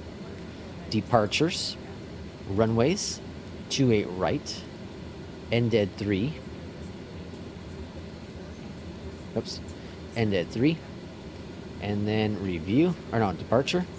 And apply. Okie dokie. And then we can go over here to arrival. Runway. We're expecting 22 via the list 1. So it's going to be an ILS star. The list 1. Arrival. Apply. Performance information. We can request that. It's going to put in our alternate fuel. We can see our fuel on board set there. That's it. So in here I go to performance and go to takeoff. Now I can see where my trim is, so it's 3.5. I'll bring this guy back onto flight plan, so we have that in the box. Altimeter is automatically set, ready to go. And then I'm going to switch this guy to TCAS, so I don't forget. RTO for the brakes. Dublin delivery, American 5201, ready for pushback and engine start. Just like that. Over here to ground. Let's go and disconnect the GPU. Pushback. Prepare the pre-plan pushback. Dublin delivery American 5201. Contact ground for pushback and engine start. Oh, I thought I was on ground. Why are we on delivery still? Okay. Ground. Dublin ground, American 5201, ready for pushback and engine start. That's weird. I wonder why we are on delivery still. Beyond ATC didn't transfer us over. Did I set that right? I didn't set it yet. American 5201, Dublin Ground. Face Pushback west. and engine start approved. Face west. Cool. Alright, release the parking brake. Request the pushback. Pushback is commencing. Then engine starts are super simple in this plane, right here. Bam. Engine number 2 starting up. Clock is clocking. And we can do our trim, which is 3.5. There it is. Just verify 3.5, 3.5. Perfect. Over here, go click on radio and then Terra. And then we can go over and just verify our information here. That's all perfect, looking grand. Performance again. Verify that. That's all looking grand. And keep this on radio for now. And then we're going to go ahead and set up our altitude. I'm going to go ahead and just do 3.3. It's going to be via the SID probably. Engine 2 started. Engine number 2 is coming on board.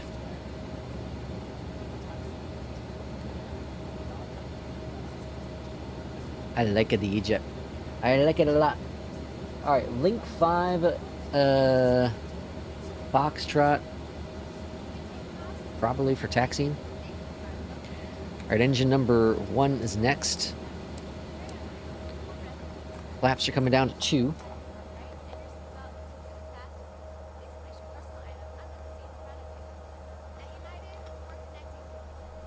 Yeah, so I'm expecting us to go that way. I should have pushed back a little farther, I think. Unless they have us go straight. They might have us go straight out here. Well, let's link 5 up here. Yeah, so we'll probably go end up going there. And then Foxtrot, I guess. I think that's Foxtrot. Or that might be link 5. I don't know. I'm so confused. International airports confused the hell out of me. Dublin Ground, American 5201, ready to taxi to the active. Engine 1 started. Good morning. Welcome on in 3616. Runway 28 right taxi via Alpha Tango 1, Foxtrot Outer, November. Alpha Another subscriber. Tango Right. 1. Taxi to runway 28 What? right via Alpha Tango 1, Foxtrot Outer, November, American 5201. Foxtrot Outer. That one does make sense. And then November. Okay. Engine number 1 is looking good. And engine start flows. I forgot to hit the button. Prone, thank you for subscribing. Alright. All engines stabilized. All engines are stabilized. Confirm. Engines. Throttle coming up. Let's go taxi on out. After start flows. Taxi lights on. APU. APU, whoops. APU is off. Off. Flaps. We're going Dublin to Stansted. Control test. Dublin to Stansted. Full right. Apron 1, link 5.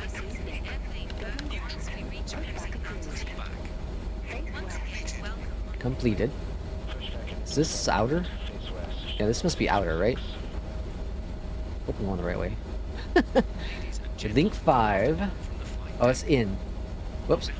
Where's the outer then? Welcome on board. Is outer over there? For our departure, Let's go over here. A couple of light bumps are possible. Rest assured, your crew will work to maintain This stuff a work. comfortable This flight. work stuff is getting in the way of watching and simming. That's why you don't work. Well, I don't work today. Oh yeah, so here's Foxtrot Outer, F Outer. Whoops, okay. Yeah, that makes sense. This is the outer. I don't know. I get confused. So this is the outer. Then we're going to take this all the way down to November. All the way down to November and take November all the way down. Alright, line up is our next check there. Throttle's coming down a little bit. I could guess where you're from, Irishman. And you're probably wrong. Alright, we're going to swing over to the right here in just a second. This is outer, and then this will turn into November. Good thing it's work from home day. But I'm still getting bugged. You know, so I've been kind of always against the whole idea of work from home, but my boss and I were talking yesterday, and now I'm starting to open up to the idea of having a work from home job. If I could find a work from home job where I can still light sim, I'd be a happy guy. I'd be a happy guy. I think it'd be tough though. I think it's a tough job. It'd be a tough gig to get into.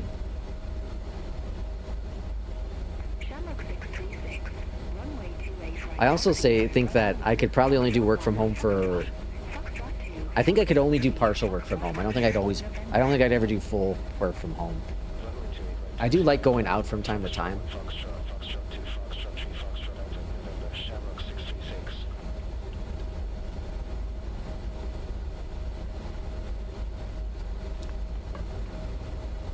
Master Yanto, welcome in. Are you from Japan? Irish says, do half my work week from home. Oh, do you really? Irish, I'm gonna move to Florida. Can you get me a job? I'm gonna move there next week. Can I come work where you work? Can I work from home? Half the week? My wife would never, ever, ever allow us to move to Florida. Even though we have a house we can rent from my aunt, she would never allow it.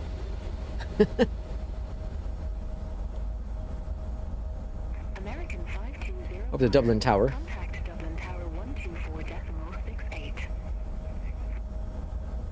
Irishman says yes.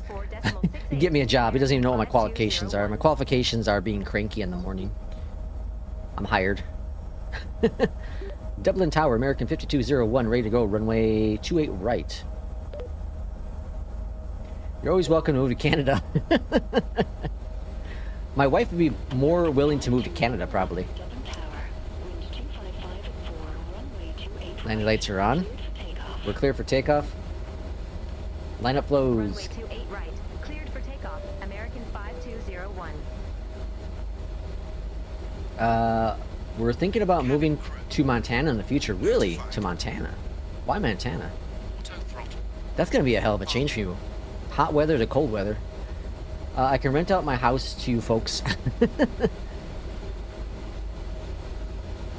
Alright, throttle's coming up. Stabilized. 80%. Toga.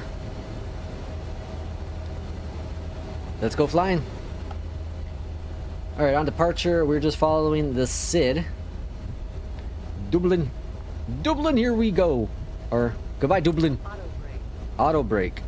80 knots. 80 knots checked. Got a slight crosswind from the left. Very, very slight. Checked. V1. Rotate. Rotate. V1. Rotate. Bring it on up. Positive rate. Gear. Dublin at times can look like North Dakota. North Dakota. 400 feet. Farmland as far as the eye can see.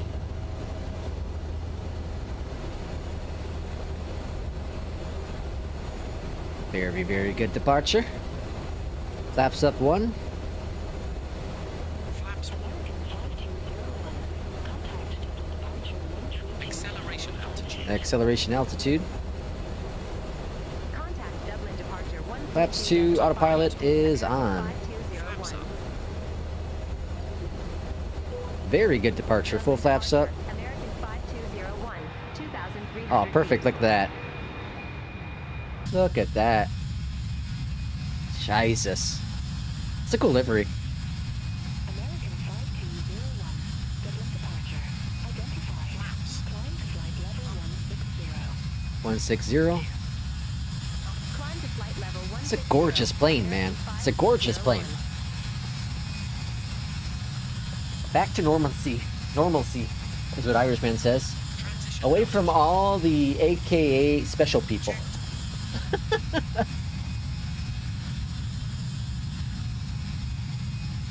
Who are the special people? The old people? You're getting up there, Irishman. I feel you, and your wife would love to live in Canada, Lex. We talked, well, I think we like briefly talked about it a few years back, like, I don't know, like the second year we're together, probably. I would totally have to get a work from home job if I lived in Canada, though. Totally have to do work from home. There's no way in hell I'd consider driving into that crap to work. Icing conditions. This plane is pretty much all automatic. I love it. It's like an Airbus, but like a real Airbus, because this guy right here. It's the good Airbus. It's a little Airbus what the Airbus really want to be. Starting all kinds of wars today. Let's see. Well, I wasn't going to say, oh boy, but I just did now so well. Hey, there are unique people in every facet of the world. You can't outrun any of them. There are crazies everywhere. There's crazies everywhere. Watch the airspeed. Watching the airspeed. Jesus, look at this, man. Look at this. Beautiful. Man. Tell you what, I was just telling P2 on the podcast yesterday that you just fly all the time, but then you have these views and you're like, damn. It's a sim. You know, it's a sim, man. This is what we have today. This is so cool. This is so cool. Look at that right there. Sunset and sunrise. Or sorry, sunrise what we had for the first flight. Second flight now is sunset. It's like the perfect time to fly. Those two times are like perfect. I love this livery. Why'd they get rid of this livery? This is gorgeous. I'm telling you, man, the retro liveries is where it is.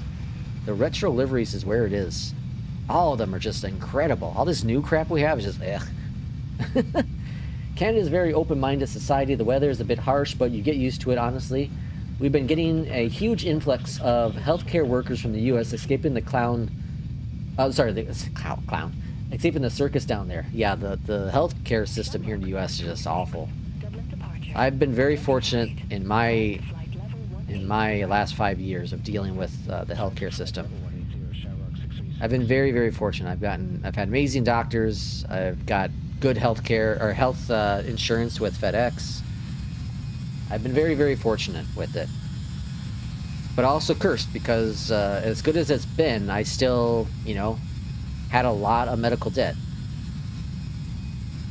And still have every single year now. For the rest of my life, we'll have Passing 10,000 feet. a substantial amount of medical debt. My medical expenses every month, you know, at least for the first couple months of the year, are going to be a couple $100. You know, visiting a doctor every 2 months to check my blood, and then my supplies I need and all that jazz. You know, it's just like I have my appointment at the end of this month. That's going to probably be $180 if I had to guess. I'm not going to get any supplies for a while because I have plenty backup, thankfully. There's 10,000 feet. Barry says, okay. Oh, the EJET. A3 driver just did a video bashing the EJET developer. I'm pretty sure his position at PMDG would get enhanced. Yeah, I'm sure, Barry. We talked about it a bit. I have a feeling PMDG asked him to do it. He also berated FENIX in a comment for releasing the free upgrades. That is a do not do thing. And that's kind of what set me off is, listen, FENIX is the pinnacle. I don't care what anyone says. FENIX is the pinnacle of developers here in the flight sim community. The pinnacle. They are the best. They shut up, they do their thing, and when they're ready to show something, they'll show it, right? And if you think they're not a good developer because they give things away for free, well, you, my friend, are a crazy person. You are a crazy person. They care. They care about their community. They care. That's all I'm going to say. Like, if you have that mindset that they're not a good developer because they're giving something away for free, Center on 132.15. whatever. You know, you are drinking the wrong pot of coffee. You are drinking the wrong pot of coffee. Good afternoon. Passing flight level Wrong pot of coffee.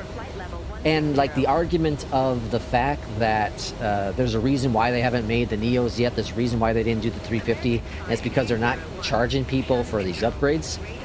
F you, dude. F you. Who are you to tell someone else what their business plan is for that has been super successful? Who are you? Who do you think you are to tell a successful business that their plan's not working? You have no idea how much money they have in their bank account from all the planes that they have sold, from all the upgrade planes they've sold for the expansion pack. You have no idea how much money they have in their account. Zero. And you're out there saying, well, no, their business plan sucks because they're not charging $100 for a variant. F you, dude. Like, I never liked them to begin with, but that one set me off even more. That one set me off to where I want to make a video. I kind of want to do the @driver video now. I kind of want to go after him on this one because that one just ticked me off. That one hit me hard. Like, okay, whatever, you can say what you want about the FSS stuff. Like, yeah, is it wrong to have that stuff on their page? Yeah, sure. They've already said that it's old, and they just haven't revised it. Okay, but don't be going after FENIX. Do not be going after FENIX. Let's see, King Bob says, nope, don't care if Canada's heaven, cold and snowy ain't my thing anymore. 57 is enough. Give me sun, heat, and either palm trees or the cactus.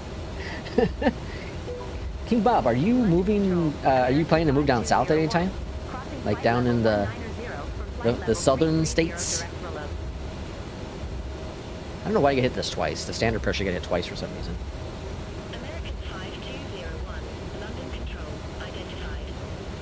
Emo just needs to go get back to real world flying. Maybe YouTube is not his thing. Yeah, I don't think it's his thing.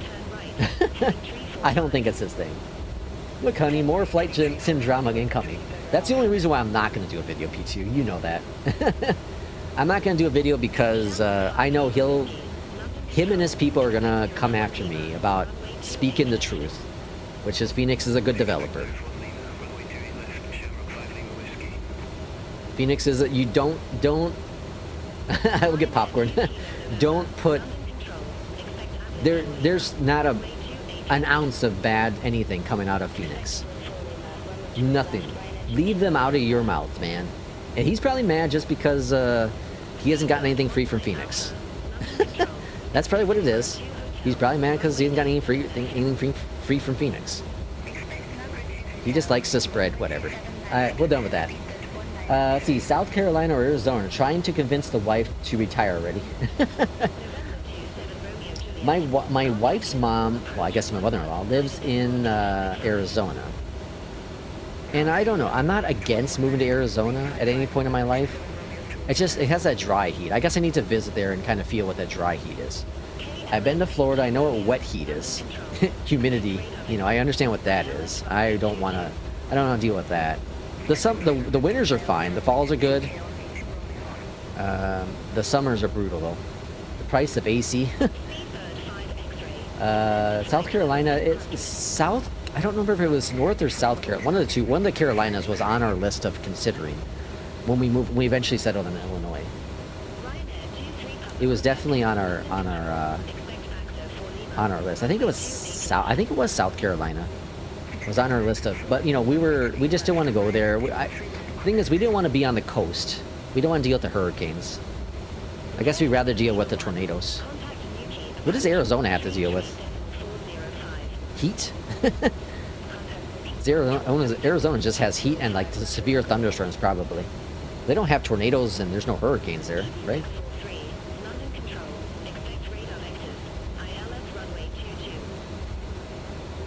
Yeah, I thought about commenting on this video as well.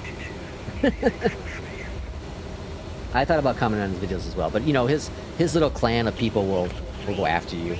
There's no sense. You can't convince stupid people. You can't convince stupid people to get away from their little leaders. We know that history has clearly shown us in many instances that you can't convince stupid people, right?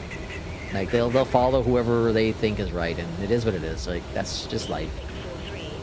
Let's see, King Bob says, and get this, for me to leave New Jersey, I have to pay for an extra, wait, I have to pay an exit tax. What the hell's an exit tax? To leave New Jersey? Like you have to pay the state of New Jersey a tax? I need more details, Bob.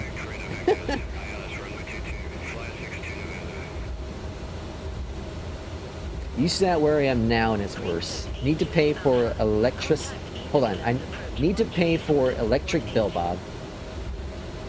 Dust, oh yeah. Dust storms in Arizona, yeah. Yeah, the dust storms. How bad are they? Are they awful? I suppose when it like gets super, super hot and it's a dry state, so there's not a lot of what's it called? Precipitation. So all the dust moving around. I suppose it's kind of like up in North Dakota, Minnesota, in the dry, you know, when there's not a lot of rain or snow. There's no getting out of New Jersey. I need to know more about this exit tax. What is an exit tax from leaving New Jersey? That seems wild. Exit tax. Need more detail. Dry down south, more. Alright, dry down south, more wet up north.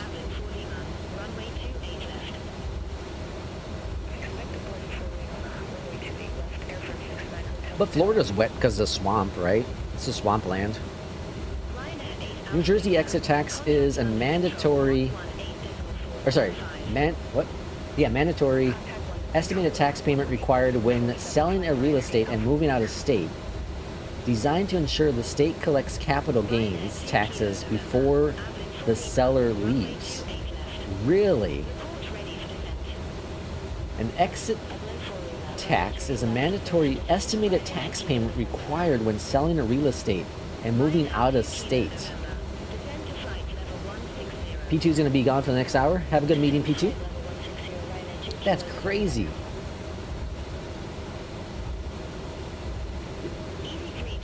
What other states have that? I have a feeling California has that. I have a feeling California has that kind of tax. The whole state is swamp. That's why it's so humid here. Yeah, in Florida.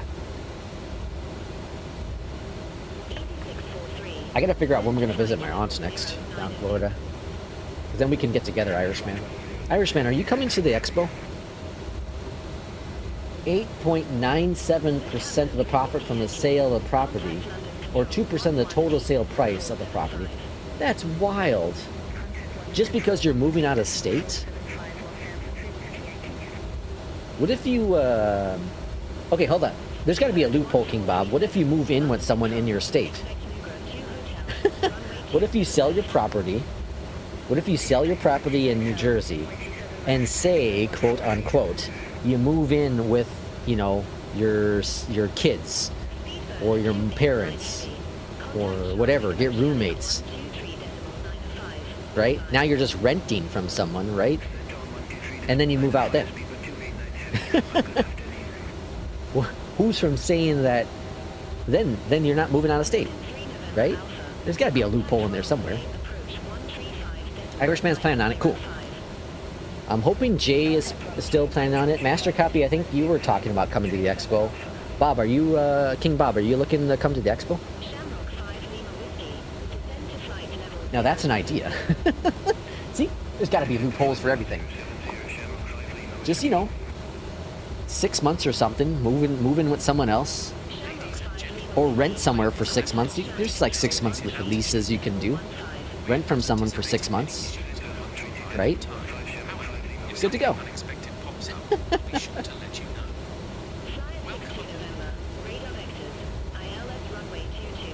Expo bound. Cool. Awesome. Alright, so we got King Bob, we have Irishman for sure's. I'll have to verify with J. Russ. I thought Master Copy said he was looking at it. Okay, cool. I'm trying to get figure out the posse here. So I'm still making a decision if I want to be a, if I want to have an exhibit. Not exhibit, but if I want to be if I want to have a talk, like a little hour block on like Sunday or something. They'll probably do Sunday for me. Still deciding if I want to do it. That gives me an idea how many people I know are going to be actually there to at least listen to me speak. Well, we know Bob and I will be hitting the craft beers.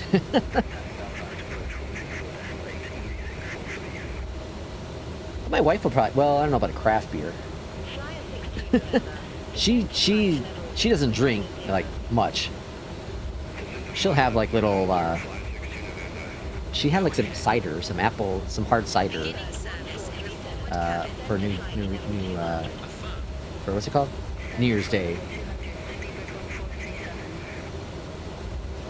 Alright, flight level 330. We're gonna be cruising for damn, really? 50 minutes? Why are we going so... Okay, now we're picking up speed.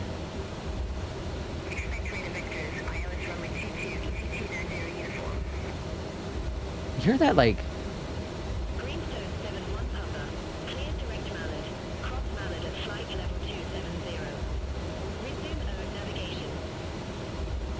It's like a noise. Like a bumping noise.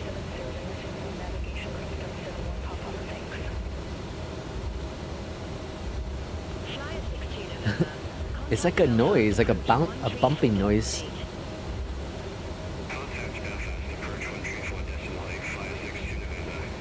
I almost think it's wise with this EJET for the time being to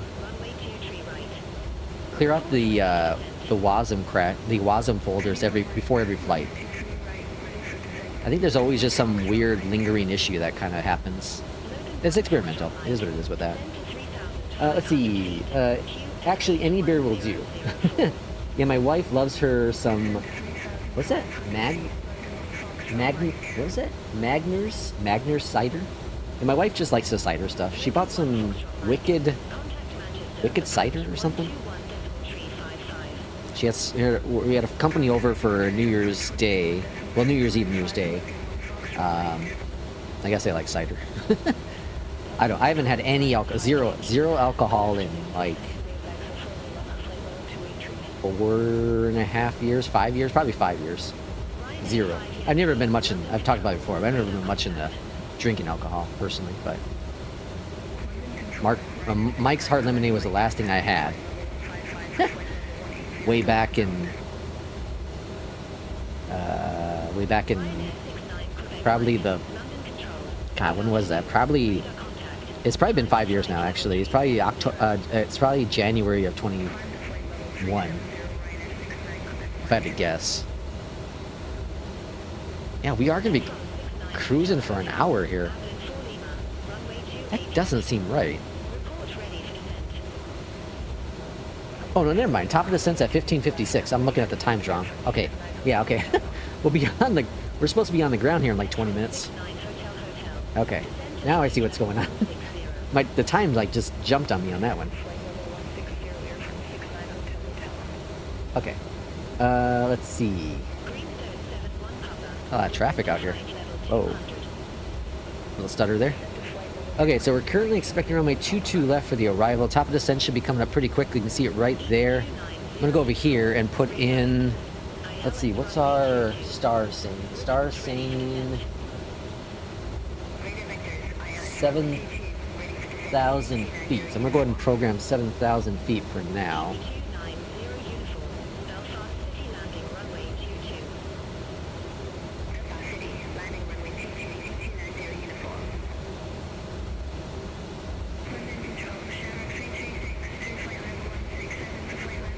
Alright, there's our 7,000 feet, and then our minimums, if we're expecting 22 still.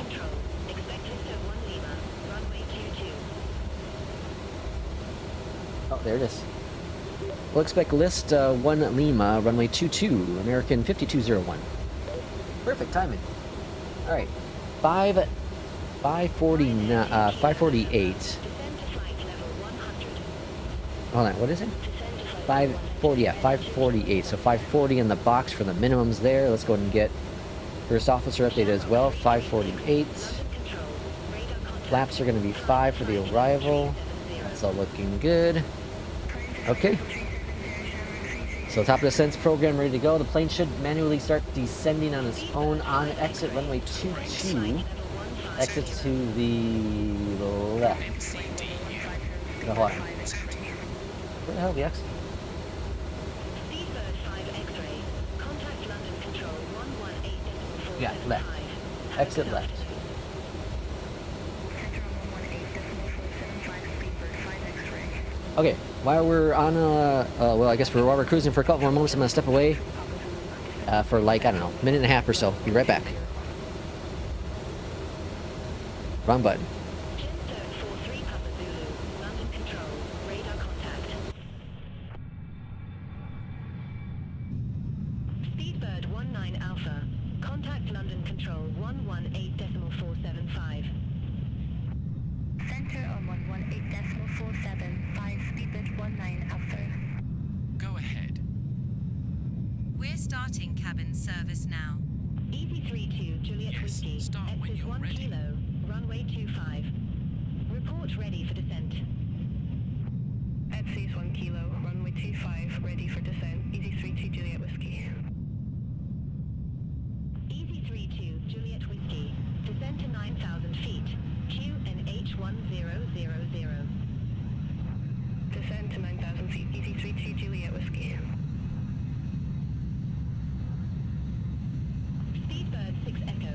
London Control. Expect Apple 1 Golf. Runway 2 tree. Expect Apple 1 Golf, runway 23, Speedbird 6 Echo.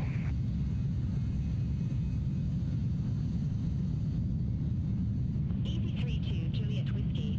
Clear direct X's. Cross X's at 9,000 feet. Resume own navigation.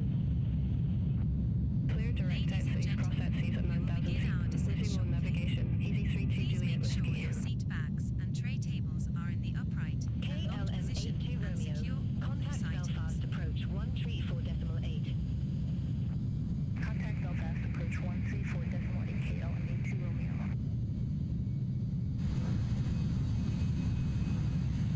American 5201, Lister 1 Lima, runway 22. Report ready for descent.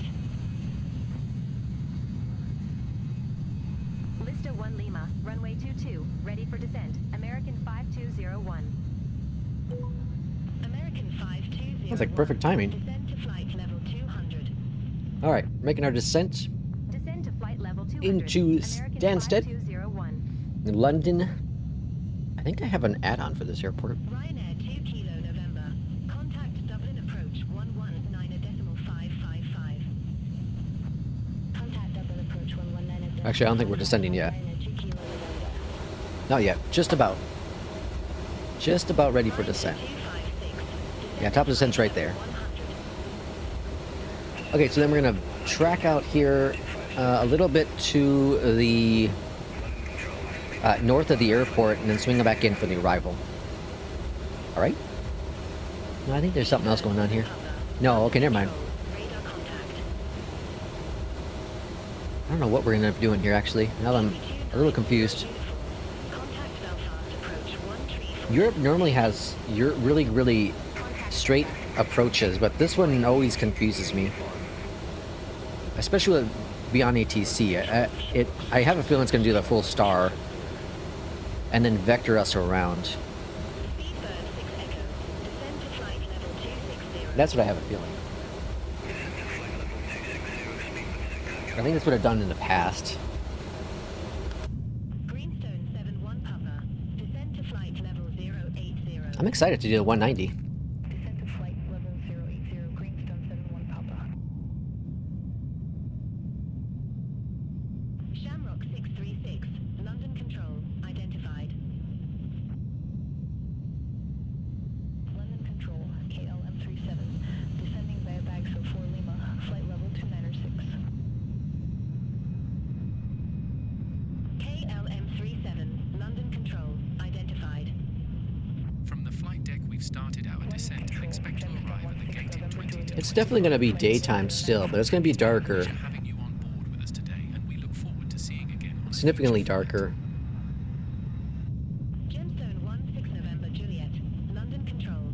Good afternoon. This is one of my favorite views. Continue descent To see the cloud break through there, QNH it's so freaking cool. 1005. It's incredible looking. Continue descent to 2,000 feet. QNH 1005. Gemstone 16 November Juliet.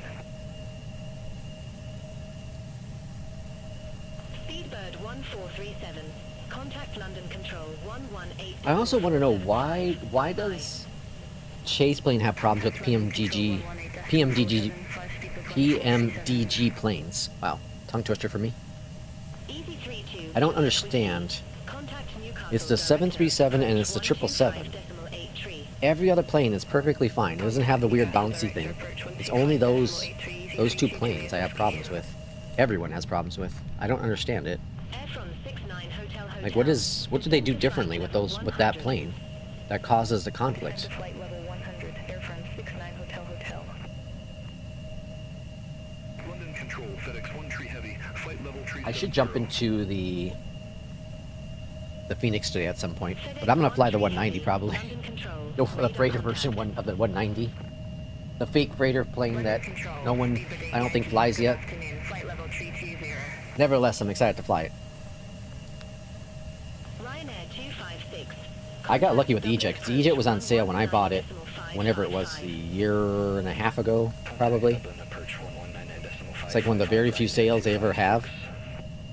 Worked out really well in my favor, because I've flown the hell out of this plane. 8 Yankee. London Control. Radar contact.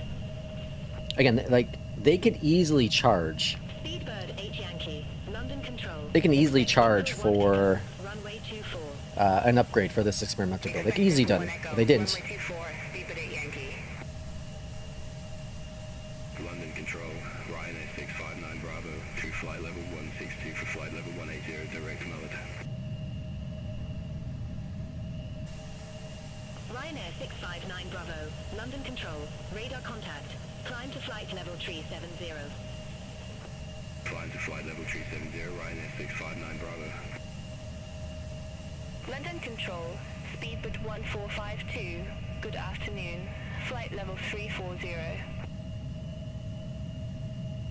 Speedbird 1452. London Control. Radar contact. Speedbird 1452. London Control. Expect info 1 Echo. Runway 24. Expect info 1 Echo. Runway 24. Speedbird 1452. Sorry, being quiet. I was looking at something else. Okay, let's see. We have a 2,000 restriction coming up here. Then we have 15,000 coming on following that. I wonder why with the default charts, I wonder why they don't have a way to track the plane. It seems like such a weird limitation.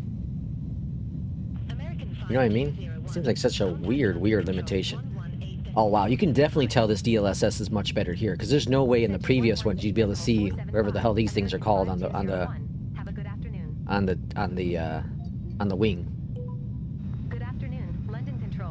I'm pretty sure with the previous DLS versions I could not see that. Like you can barely see them now, but you can definitely see them flickering in here and there. Yeah, this DLS version is much improved. Much improved. My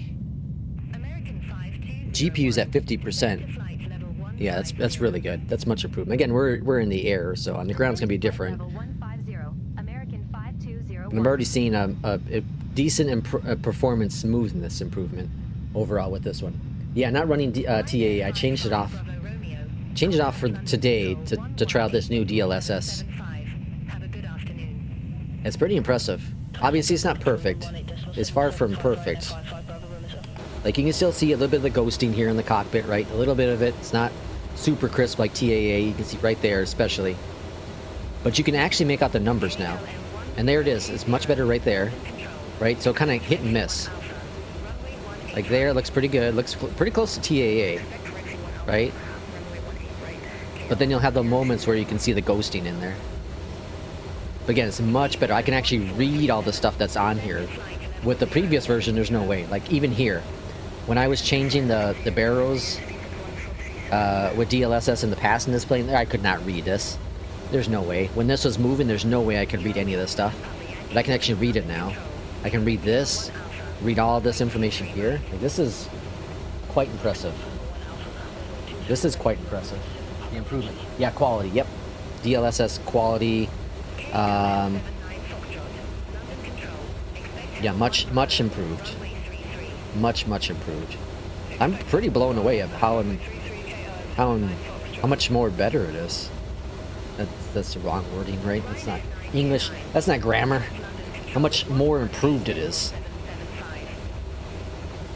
It's pretty impressive. I'm really interested to know what they're going to be doing for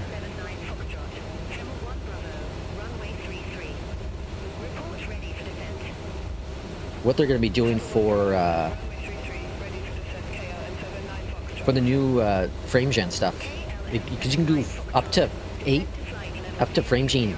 I think it was up to 8 frame gen 8. That's crazy talk. That's wild.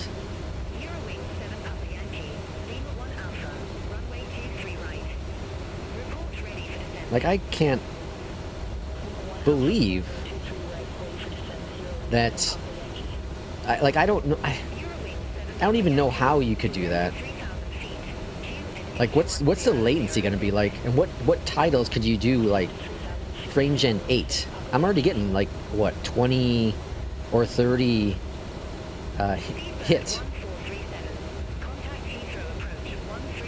I couldn't imagine like doing that high of frame gen.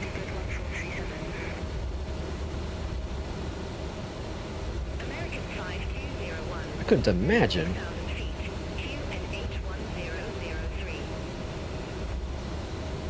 Descend to 6,000 feet. QNH1003, American 5201.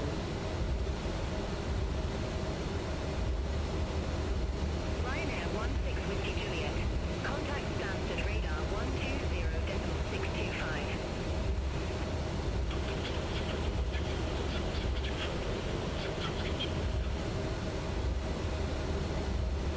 Eurowing 7 Papa Yankee.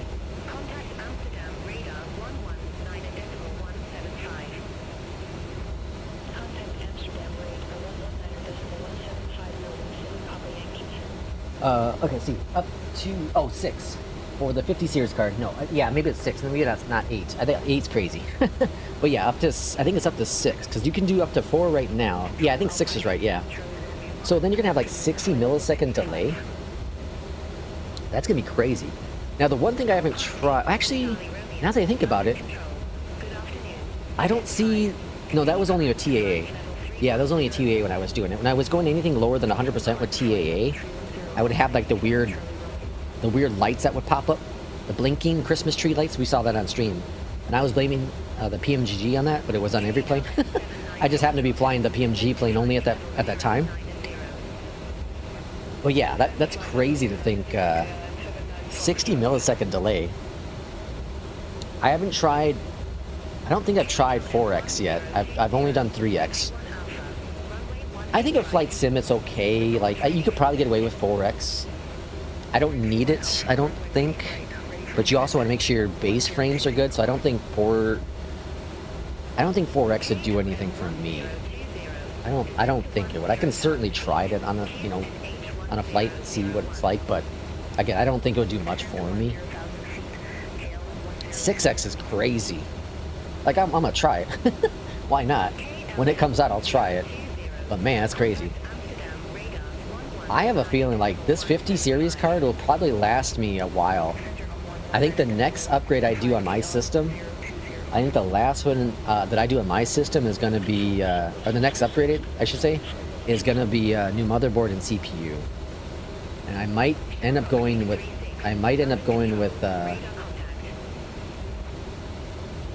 what's it called, AMD at that point. I might end up doing that.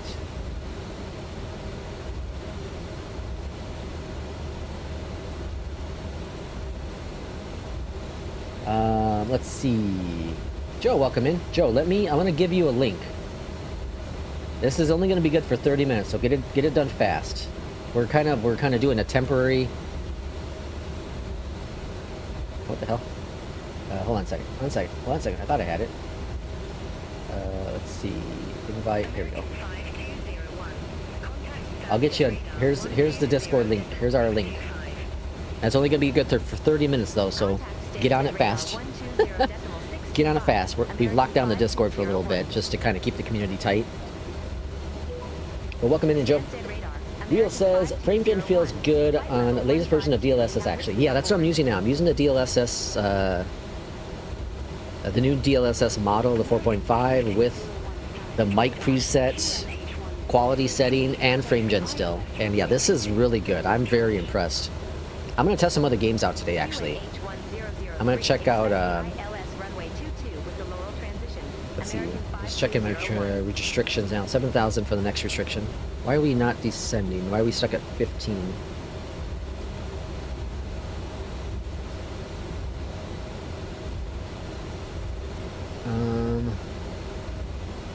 Why is it going? Oh, it's looping back. Okay, I see what it's doing. We'll come out here, we'll loop back into Laurel, and then we'll hit this. Okay, I see what it's doing. Alright, we should be fine. Yeah, I'm gonna test out some other stuff today. I'll test out Witcher 3. I'll check out some Cyberpunk, because I know I have those all installed. I'll have to see what else I have installed to verify with it. I guess God of War. All those things ran really, really well, though, for me. So it's not going to be much of a difference. Outer Worlds 2, I guess I can check that out. So that'd be because I think I don't know if I have DLSS on Outer Worlds 2. That looked just gorgeous, too, as it is. So I want to test that out today, too. I need to get back into playing that. I haven't played that for a little bit. Yeah, I'm blown away. But like I said, the 50 series I think is going to be my card for probably the next 2 to 3 years. 2 to 3 years. I have another a year and a half worth of warranty on it. So FrameGen is carrying hard. Hold on, is carrying hard for me in Cyberpunk 2077 with all the mods. Yeah, for sure. With all the mods, yeah, I can see that. Yeah, FrameGen is a godsend for Cyberpunk. I need to go back and play that again for the 3rd time. That's such a fun freaking game, man. I had a blast playing it. I played it as a male V for my first time around, and then a female V my second time. There's very, very few studios I can say I've gone back and played their games multiple runs. But CG Projekt Red with Witcher 3 and Cyberpunk, you know, 2 playthroughs of Cyberpunk, 6 I think playthroughs of Witcher 3. Excessively Salty, welcome in. Only in my 4070, this new DLSS version seems to be much better in Flight Sim. Nice. Welcome on in, Excessively. Yeah, I'm pretty impressed with the performance with it. Let's see what else I want to test with it. I don't remember what I have installed. I was actually thinking about... Oh, I was going to maybe do it earlier this week on Monday, but I didn't. Doing a complete wipe of the PC again. You know, reinstall Windows and all that, but now I'm thinking I don't really need to do that. I was also going to go in and completely wipe out like my other SSD cards, including Flight Sim, like wipe it all out. Move the community folder to my E drive, which is my old spin disk drive. But then just kind of go from scratch with all that other stuff. Reinstall all the games and all that. I don't know why. I have no idea why. I haven't completed my first playthrough of Cyberpunk. I keep doing all the side objectives before the main missions. Yeah, I did that too. I did, man, I did, what'd I do? I ended up doing the first probably 30 to 40% of the main story. And then I got caught into all the side quests. Same thing with Witcher. Did the exact same thing with Witcher. And then I eventually finished the game. Because I wanted to play the DLC. And then, so then I ran through with the female version of a V for my second playthrough, and then that's who I played with for the DLC. And I beat the DLC not too long ago. Not too terribly long ago. Let's get some speed brakes out. We're going a little fast. Alright, we're going direct now to Busta, which is right up there, and then we'll swing back around. This is kind of a weird approach. Busta, then Laurel, and then the ILS.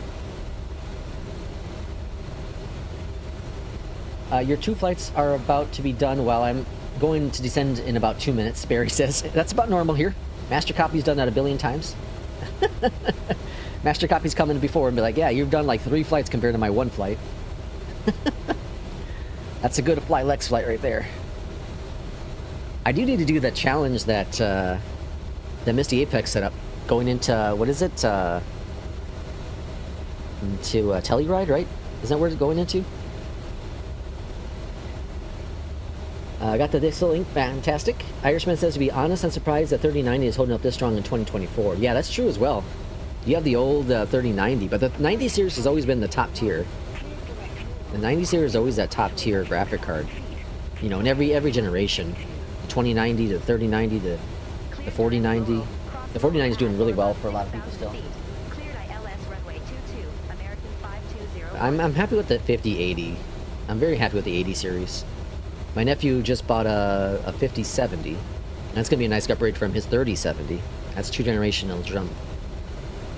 So he's super excited to get into that. There's our Flylex information. Real says, I feel like Phantom Liberty is available too early. I actually started in Act 2, not realizing what I was doing. Oh yeah. I think they same. Yeah, I agree with you on that for sure. Yeah. Telluride and Aspen descents are challenging. Didn't we land in Aspen on stream once, and I had to do a go around, and then P2 quit. I think that we did that on a live stream. I think we did that on a live stream before, like a group flight. I may be cheap and see how the 40 series before I do a build. Irishman. So I did read an article. Was it this morning or last night? One of the two. And anyways, what it was saying was that NVIDIA might actually bring out some of those older cards again because of the supply issue they're running into, which would be very interesting. Let's bring this guy up here because that's going to be... Oh, what the hell? Hold on now, we got a problem. Heading mode.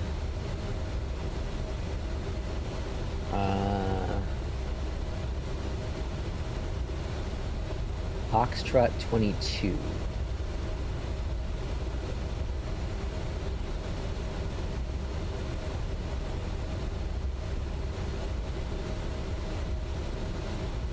Yeah, the air runway's over here.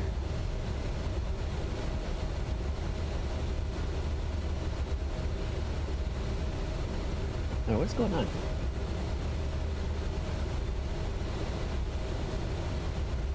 Alright, I'm gonna be at 2,500.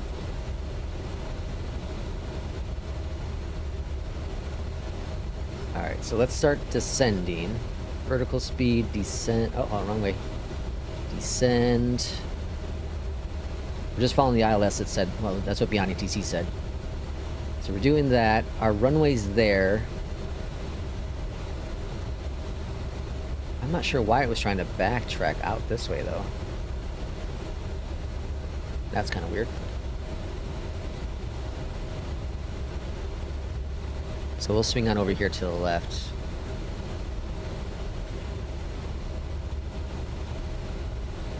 Oh, actually, now I think I understand. I think I actually was doing it right. I'm doing it wrong. I think. Let's see, where are we at? Yeah, we're okay. We got to swing back out. Yeah, okay. I know what's going on. Yeah, I think I was actually doing it right. All right, we'll swing back out over here. Let's see, Kubi, welcome in. Good landing. Let's see, Real says I had a 5070, I like it. Nice. Yeah, my nephew bought a 50, he was thinking about a Super, but Transition altitude. the price difference was pretty substantial. Set. Okay, there's where we gotta go to. That's where I think it was trying to do.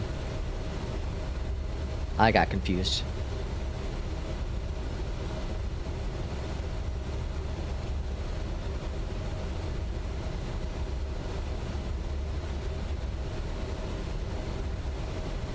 It does look like it's doing some weird crap here. Huh. I'm not sure what it's doing. Or what it wants to do. Trying to go direct to Charlie Foxtrot 22. It doesn't want to. Wants to do some weird circuit here and then fly out.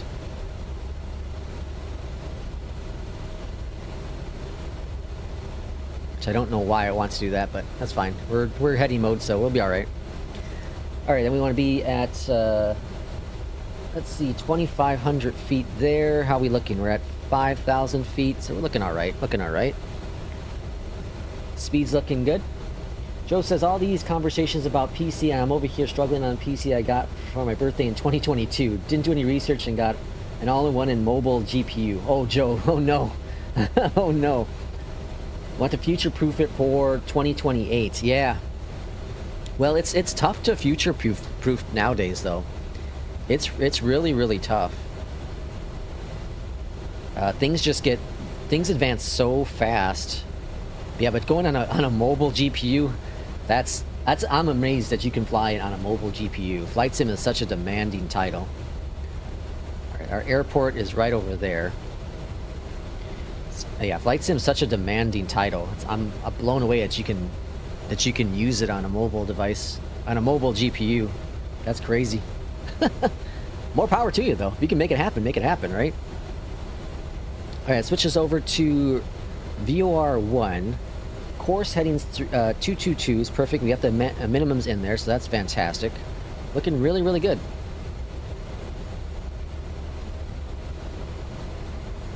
Looking really, really good on this approach. I'm not sure why. I'm hearing like a bump. Boom, boom, boom, boom. And I don't know if that's because there's a broken sound effect and it thinks like the gears bouncing on the floor. That's what it sounds like. At first I thought it was like something going on in my ear. I'm hearing my heartbeat. Boom, boom, boom. Let's see, Real says, sorry to hear that, Joe. Honestly, I might be better to wait to upgrade GPUs and RAM right now. Yeah, the prices are crazy. The prices are insane. I'm so glad I don't have to buy anything. I was actually thinking about being one of those people, because I have some old RAM, I think, sitting somewhere, trying to sell it on eBay for like the overpriced number. Get some easy money. But I would feel so guilty. That's the thing. I think I'd feel so guilty. Probably still have to go. I probably still have to go for laptop because of study. But the price of gaming but the price of gaming laptops are probably crazy too. Yeah. It's all this like AI has its pluses, right? For sure. But it also comes with a lot of negativities. One is supply and demand. Right? Supply and demand of the hardware, and two, the cost of electricity is going up across everywhere, right? So you're paying for AI regardless if you use it or not. You're paying for the AI. More and more things are doing AI. More customer service has gone to AI. Hell, at FedEx, our internal support team, we have to contact AI first before we can talk to like a human, before like the actual IT team gets a ticket, if something's wrong. So, corporations are just doing it. And it's also a cost-saving factor, right? But we're not getting any of that cost-saving onto us as team members. we're not making more money because they're switching over to AI to save them money. That's corporations. But hey, that means that I don't lose a job because of whatever reasons, and I'm happy about that, I guess. In some fashion, in some facts, it could actually be beneficial. All right, swing over here to the right. Amazon tracks drivers' behaviors using cameras and AI. Really? Non-toxic. What fun is this? Welcome in, Jay. Jay, you missed the first flight. The first flight was your neck of the woods, Oklahoma City. We did Oklahoma City to Memphis, and now we're doing a second flight, second and final flight into Steadfast in the 170. What fun is that? That's great. Let's go ahead and execute the approach. Okay, that's arm. You can see it's white here.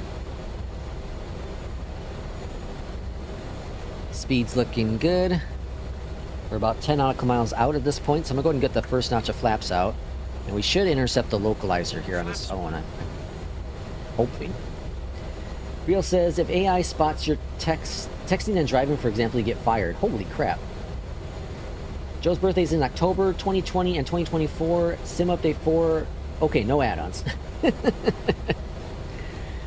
Yeah, if you run the base vanilla flight sim, I'm sure you're okay. Which kind of sucks because there's localizer captured.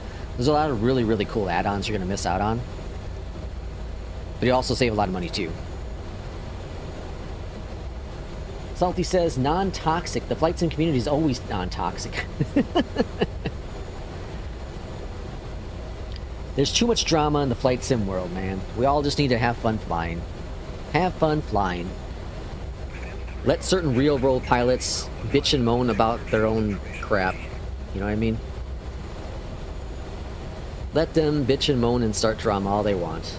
Let's just enjoy our sim. If you enjoy flying in the EJET 170, fly the damn EJET 170. If you like the FENIX, fly the FENIX. Right? Fly whatever the hell you want to fly and enjoy it. Because that's all that matters. At the end of the day, that's all that matters. As long as you're happy flying whatever you want to fly. Let all the drama and stuff be in the past. Some people want to see the world burn. Alright. Oh, looks like there's a plane just taking off, huh? See the blinking lights there. Are you bitching about bitching? Yeah, I'm bitching about bitching. Of course, Jay. Alright, airport's looking good. We got a crosswind, geez, of 32 knots right now.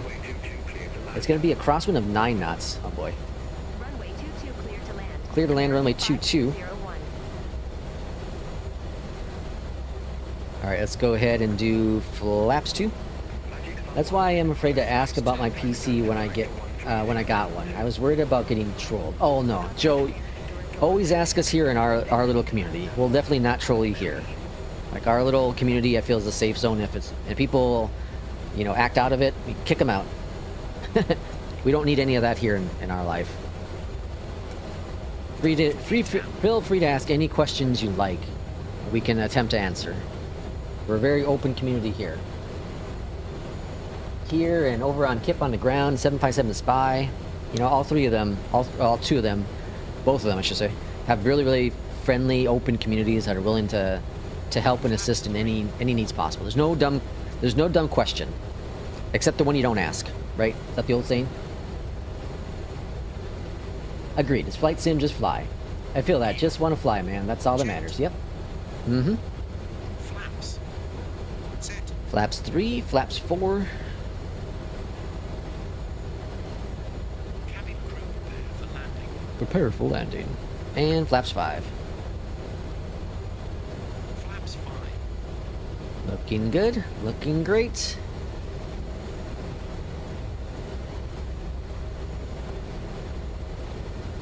Alright, I like it.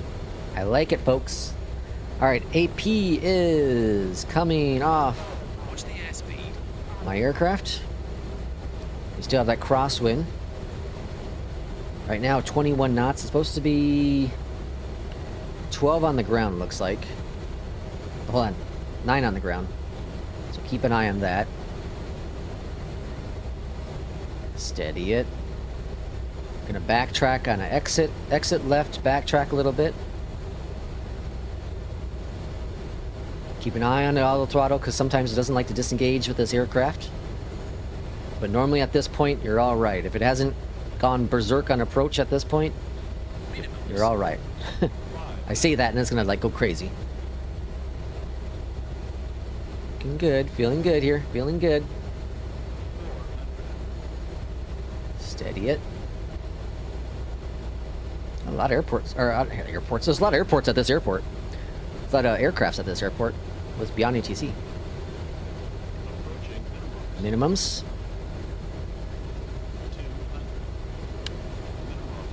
Landing. Little low. It's alright, it's alright, it's alright, it's alright. Fine, it's fine, it's fine. Shush. Shush.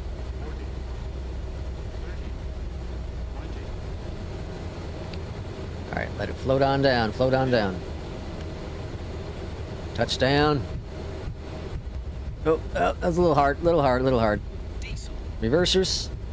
Little aggressive there. First green.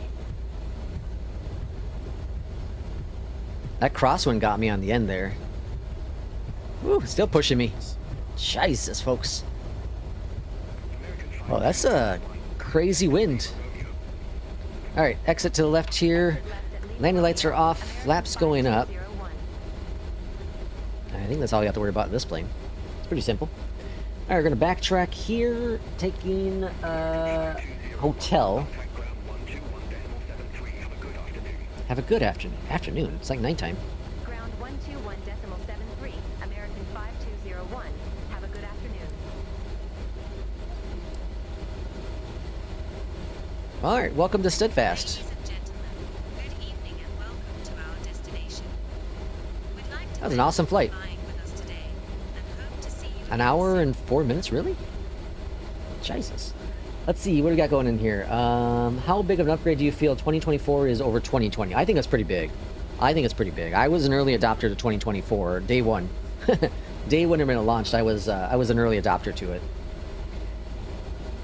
Let's see. Oh, look who's still in the air. I feel like that's an insult. Just came back from a meeting to maximize shareholders' value.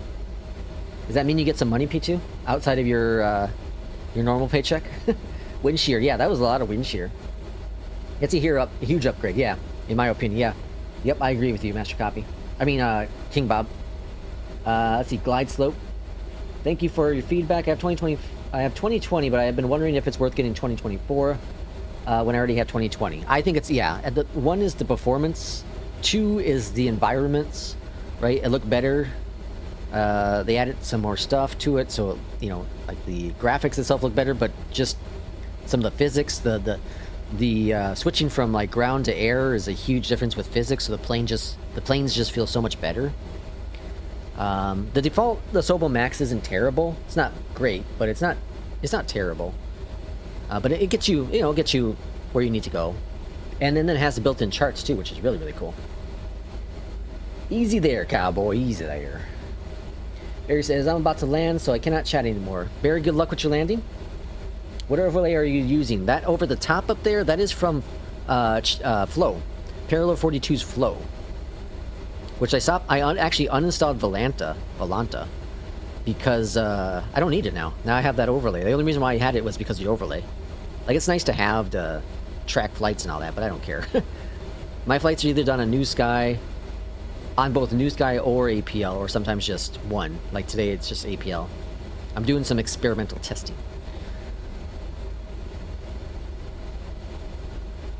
Let's see. Well, that's 2 solid votes for 2024. I guess I'm gonna get it.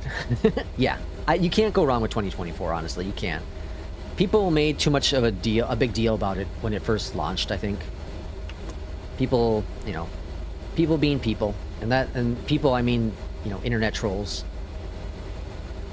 Internet trolls. It's really bumpy here. What the hell? Alright, parking brake is set over here to the left-hand side. Let's go to GPU. Get that ground power connected. The shareholders get the money, it'll eventually trickle down to me, right? Right? Yeah, sure. Sure. Kubi with that landing. Thank you for the breakdown. I appreciate it. Absolutely. Runway lights don't float in 2024. Yeah, it's true. I'm gonna hop off, talk to y'all on Discord. Thanks for coming in, Joe. Much appreciated. Alright, so we have external, our GPU's on. Okay, it's all good there, perfect. And let's go on down here. And engines turn off are right here, super simple. Stop. And stop.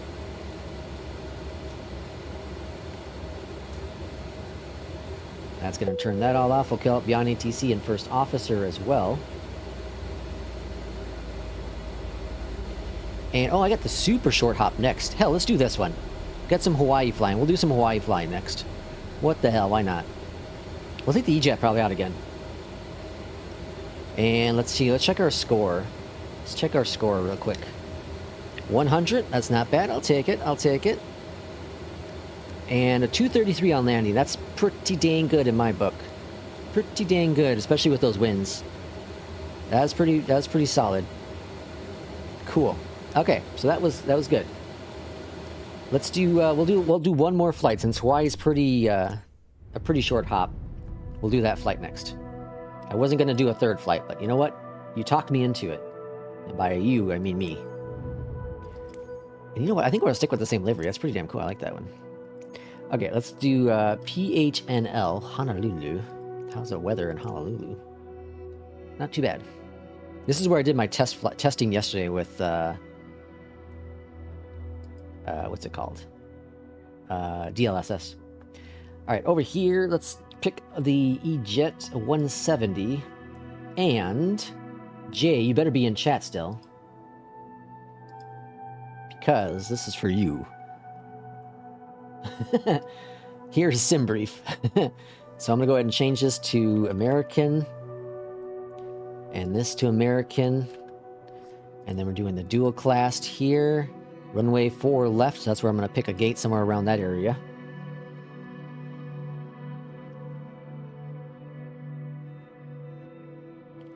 $19,000 for altitude. Cool. All right, that's it. Put that away. And then we're going to zoom on in here. 4 left is that way over here? No, it's 8. That's over here. 4 left. Okay. We'll go ahead and we'll pick this gate here. Eeny, meeny, miny, mo. And then start flight. We have a 3rd flight. Wow. I know. Feeling good, I guess. Actually, I was starting to feel a little like, I think my blood sugar was messing with me, so I had a cupcake. I had a cupcake. One of the breakfast cupcakes. Of course, it's nighttime here. We might get a sunrise, though. It's a short hop. We'll see what happens. It's probably gonna be like 20 minutes. It's 87 nautical miles. Okay. Start the flight. Here we are again in this beautiful E170. Hop into the cockpit, and let's go ahead and start beyond ATC and first officer. The first officer. May I have your attention, please?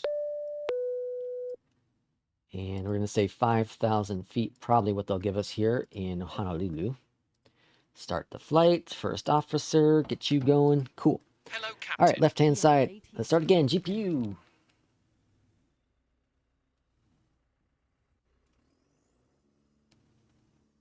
Oh, whoops. I was like, why isn't that showing up on my charts here? Because I didn't import it. All right, flight details, import SimBrief. Click the button, click the other button, click this button. Let's see if we get 4 left. Honolulu is also a little goofy sometimes. Honolulu clearance, good morning from American 1003. We are ready for IFR clearance to... Kalahu? Cabin pressure mode. I don't know if I said that right. Auto. Kalahu? Oxygen. American 1003, Checked. Honolulu clearance, cleared to Parking Kahului. Kalalui. Minutes filed. Maintain Kalalui. 4,000 feet. See if I can remember that. Departure frequency 124.8. Squawk Checked. 0341. Kalalulu. Kalalu? Cleared to Kahului. Kalui? Palais tree Kalui. departure with the Lanai Kalui. transition. It's like Louis, but Filed. Kalui. All right, Maintain Kalui. 4,000 feet. Takeoff speeds. Departure frequency Runway 8 right. They did change 124.8. your runway. Squawk Son 0341. of a Bob. That's a American long runway. 1003. Or long distance. All right. V2. Sync all that. Calculate. American Instant. 1003. Instant. Read back correct. Seatbelt Contact signs. ground 121.9. Batteries. Whoa, cut off. Passengers. APU. On. Beacon lights. Airspur On. 9 or 10. Honolulu clearance. Thanks All to right. Romeo. Now we're just waiting for the computer to pop on up. Kaola tree departure. Let's see. The E in EJET stands for E. Oh boy. Maintain 4,000. I'm tempted to see what the latest version of Flight Gear looks like. It's the most realistic sim I have ever played, but the visuals were so genuinely unappealing, even with the shaders maxed out. I haven't used Flight Gear in a decade plus, 2 decades maybe. The last time I used Flight Gear is when I was back on Linux, which was over 20 years ago. Contact ground 121.9. That's the last time I used Flight Gear. Yeah, I wonder what it looks like nowadays. I think this plane has issues with the screens with this experimental build. Yeah. Alright, send, activate, departure, runway 8 right,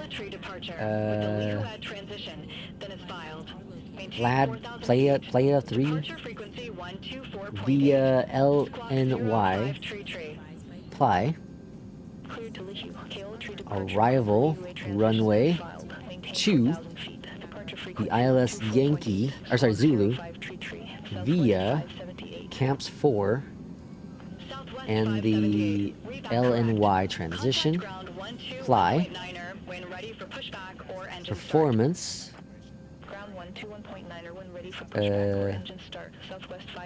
request, this is really hard to see.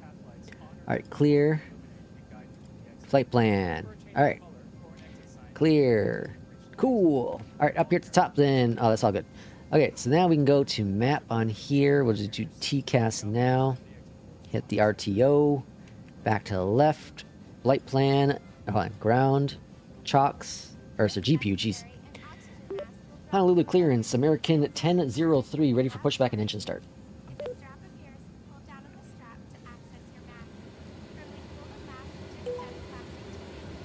Honolulu clearance, American 1003. Contact ground. Why is it not switching my comms? That's weird. Honolulu ground. American 1003. Ready for pushback and engine start. Wonder why that's not doing that. American 1003. Honolulu ground. Pushback I wonder if it's only in this plane. Face south. I don't remember the first flight anymore. Pushback approved. Face south. All right, American face 1003. south. Let's update Flo or Beyondatc up there. Yeah, Flo. I want to say it's not Beyondatc. We're not doing Beyondatc no more. All right. So south. Parking brake. Request a pushback. Pushback commencing. And let's go and get engine number 2 firing on up. Clocking it. And then let's go back down here again. Let's go to clear. That's good. Tearing. All right, looking good. Had a very bad landing again. Oh no, Barry, sorry. All right, pushback looking good. There is our departure airport and arrival airport at the top. Aircraft being light and drifty. Yeah, no, I was just telling, who was it? Was it P2? No, I don't remember who it was. I know Jay, but I thought I was talking to P2 as well. I feel like the 738 is a little bit more floatier than the Max, than the iFly Max. I don't know if that's true or not. And I also think it's based on the peripherals as well. Like, that plays a big factor into it.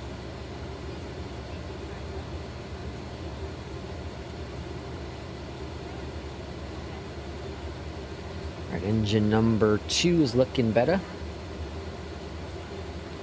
Better good. Engine number 1's coming on board next. And flaps 2. Southwest 578. Landing is the hardest part, or sorry, landing is the hardest of flying for real. Unless you are military, then it's midair refueling. Yeah, for sure. Alpha Juliet, Southwest 578. Landing does take, especially if you're in a new plane, you know. What my recommendation is, whenever you get a new plane, is to find out wherever your favorite departure and arrival airports are. So airports you're very familiar with, right? Obviously, they need to be close so that the flights are shorter. But I recommend just doing a bunch of flights to and from that airport. Maybe reverse it if you want to change it up a little bit. But that's what I recommend. You get used to the plane, you're familiar at least with the surroundings, you're familiar with the flight. Honolulu ground, American 1003, ready to taxi to the active. Forgot what I was doing. Zulu Alpha Juliet. Oh, perfect.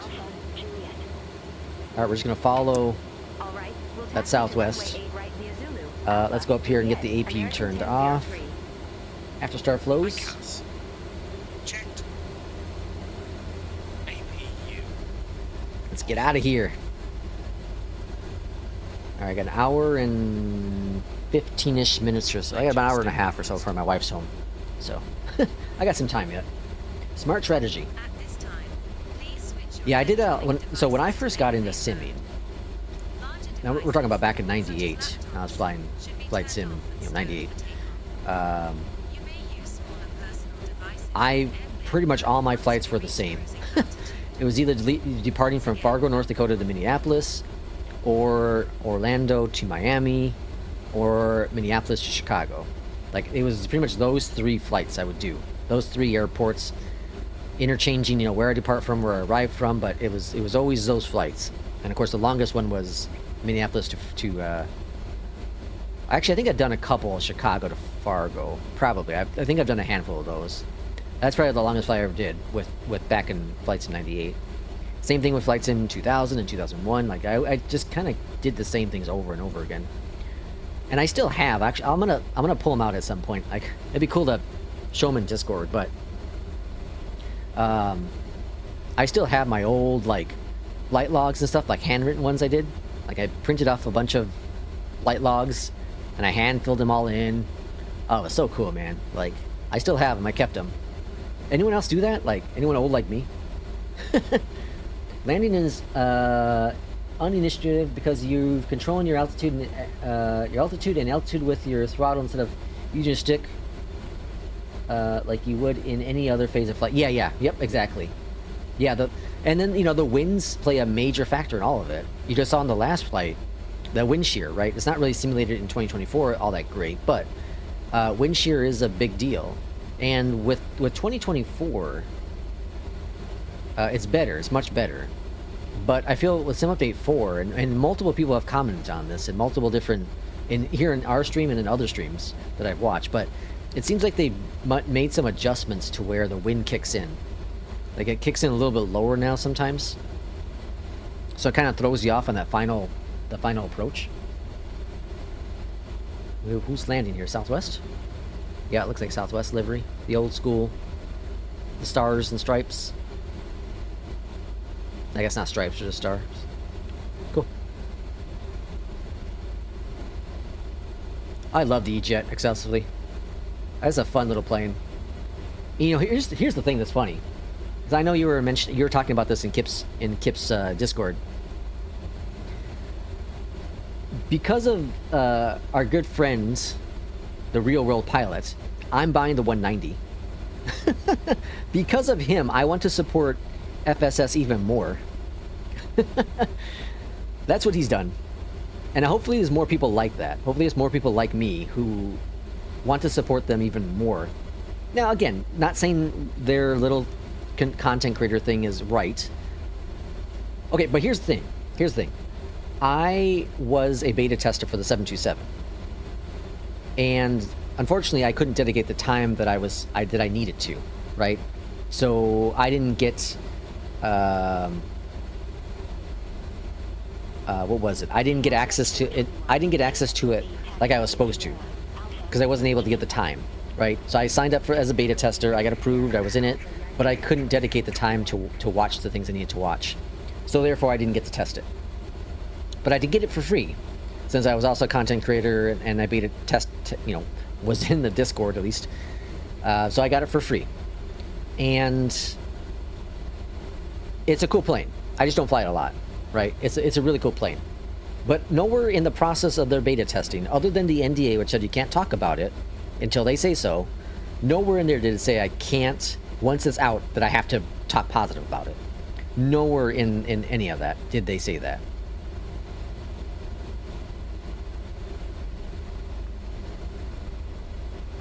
Never once did I ever see anyone from FSS say, talk bad to any of the beta testers or content creators.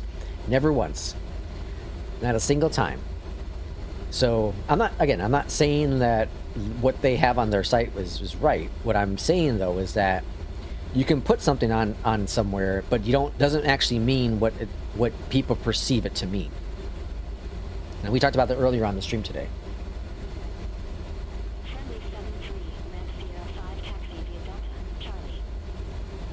I didn't realize they were so automated. Yeah, they're like an Airbus.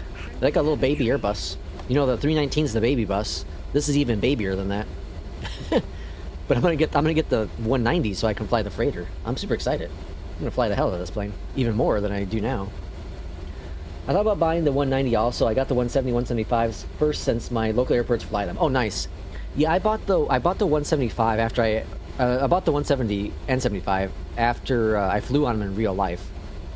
And then thankfully they're on sale. They're on sale, I don't know, during some Christmas sale way back when.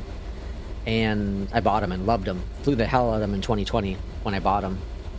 And was so excited for them to come in 2024. And this experimental build is good enough for me. It's good enough for me, man. It's got little issues here and there, but it's good enough for me. I think it's a fun little plane. You know what? We should all buy a second copy of the EJET, and we should make a video of why we purchased and tag emo. I should make a video of why I'm purchasing the 190. Wouldn't that be funny? Nah, his little trolls will come on in. We don't need that. We don't need that in our life. I don't know what it is, but the sounds of aviation are incredibly smooth. Oh, soothing. I agree. You know, so I have I sometimes sleep with a white noise, right? And the white noise sounds very similar to some of the planes in a cockpit, but the sound's actually supposed to be like a rainforest, right? And it does, but it also sounds like an airplane on the inside of an airplane.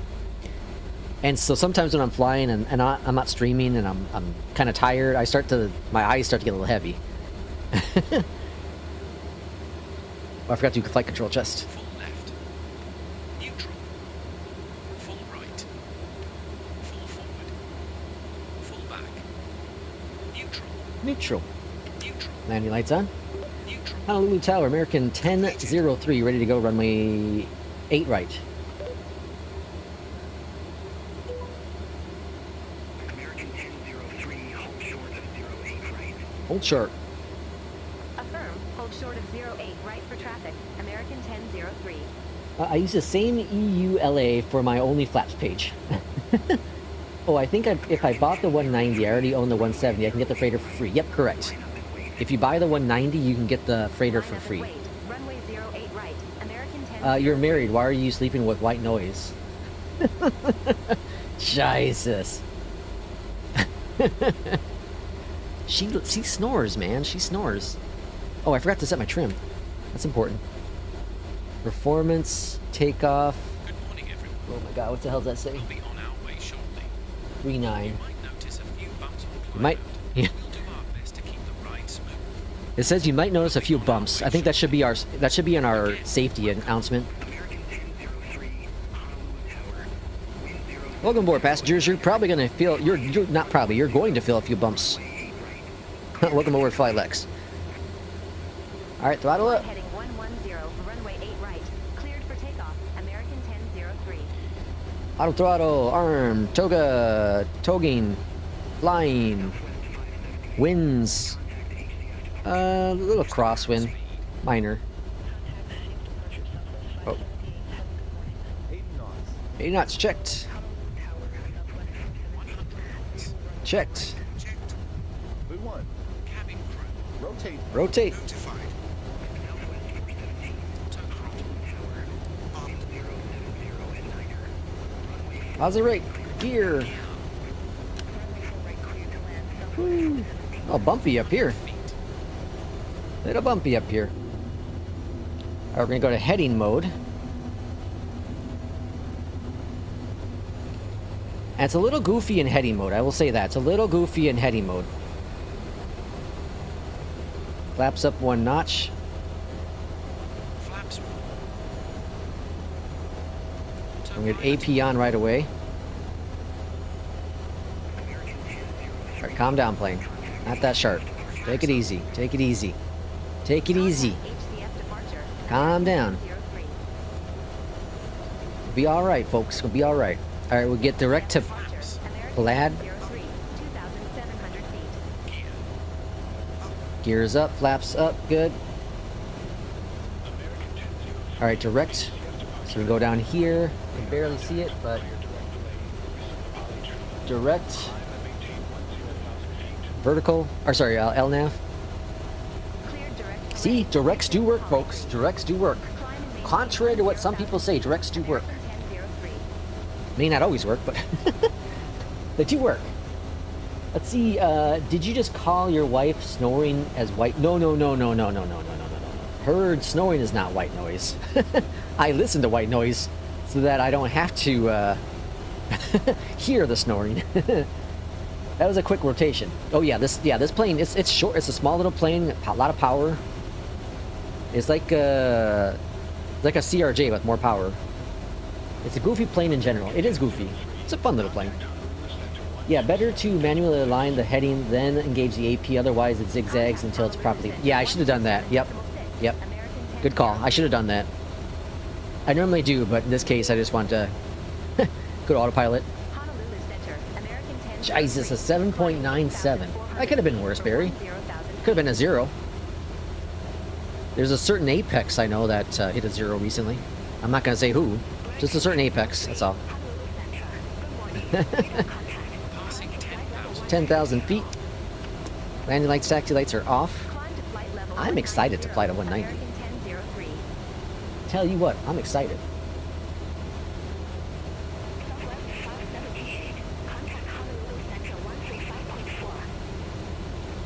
Contact Honolulu Central 135.4 Southwest. That voice was a little weird. You could have pulled an apex, yeah. I didn't say it. I just said a certain apex. I didn't say which apex. There are plenty of apexes in the world. Until the captain turns off the seatbelt signs. All right, we're talk about an actual FlyLex flight. We're supposed to be on the ground here in about 23 minutes. Talk about a real FlyLex flight. Look at that. Jesus, folks, Jesus. Crashed. I like it, just one word, crashed. Look at that. Other than this weird zigzag line here. It's gorgeous.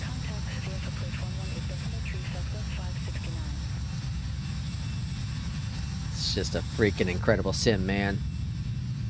Yeah, gorgeous. Just an incredible time to be a simmer. Why do we have so much negativity? Why? How can you have so much negativity? It's so much fun. I've had a blast the last 3 hours now. I've had a blast. In all honesty, if my wife wasn't coming home from work in an hour, like, I'd probably get another flight in. I'm just having a blast. I'm just having so much fun. This is an incredible time to fly. What a potential aircraft. It has a lot of potential. It's going to be, I think it's going to be great. Once it's final and all that, it's going to be great. It really is. Give it another 6 months or so. I think it's going to be just, I think people who are talking crap about this plane and right now or, you know, a few months back. I don't know if I like that voice. I think they're going to be eating their words. Or they should be, at least. Top of climb right there. We'll let you know when it's ready. When we're ready. American 1003. We'll let you know. Runway 2.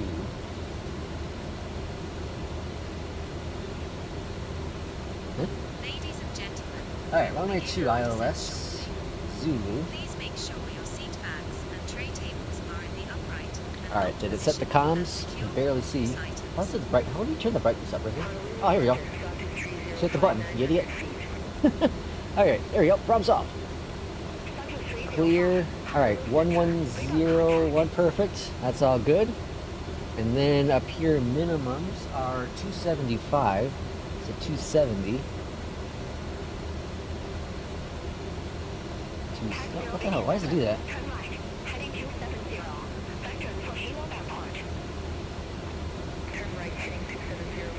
270. And then first officer. 275. 275, and then runway 2, ILS, flaps 5. Good to go there. Now, top of descent is right up here. I'm trying to figure out this arrival. Center on 124.1, American 1003. Let's see what we got going on here. So we have... Honolulu Center, American 1003, flight level 190.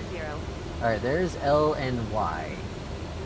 And then camps must be right up here. American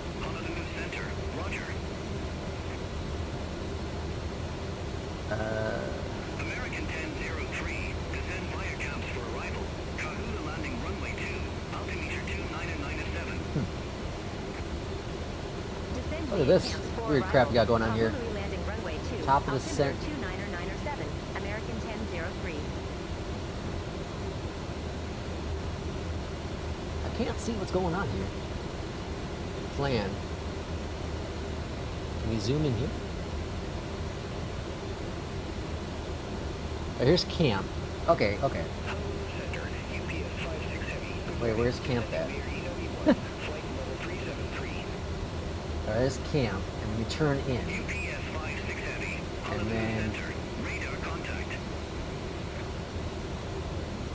Okay, there's another waypoint here, and then we hit our arrival. Okay, yeah, this is all good. It's all good. I feel like the top of the descent's a little far out, though. What we got going on down here?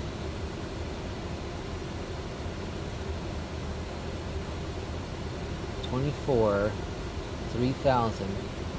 I guess it's all fine. American 1003, contact agent Yeah, I guess it's all fine. 120.2. It just looks like it's all clustered. Contact Should be all right. approach. American 1003. This is the island. HCF approach. American Hold on. 1003. Good morning. Flight level 190. Yeah, this is the island here. Charlie. And it's like the runway's like right there. I do think we're high. It just said descend. Descend via Camp 3. Yeah, it did. Yeah, we're gonna start. I'm gonna manually start our descent.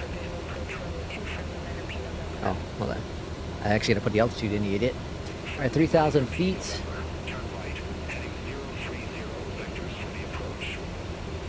And then let's go ahead and descend. I feel like if we don't descend now, it's gonna try to go rapidly.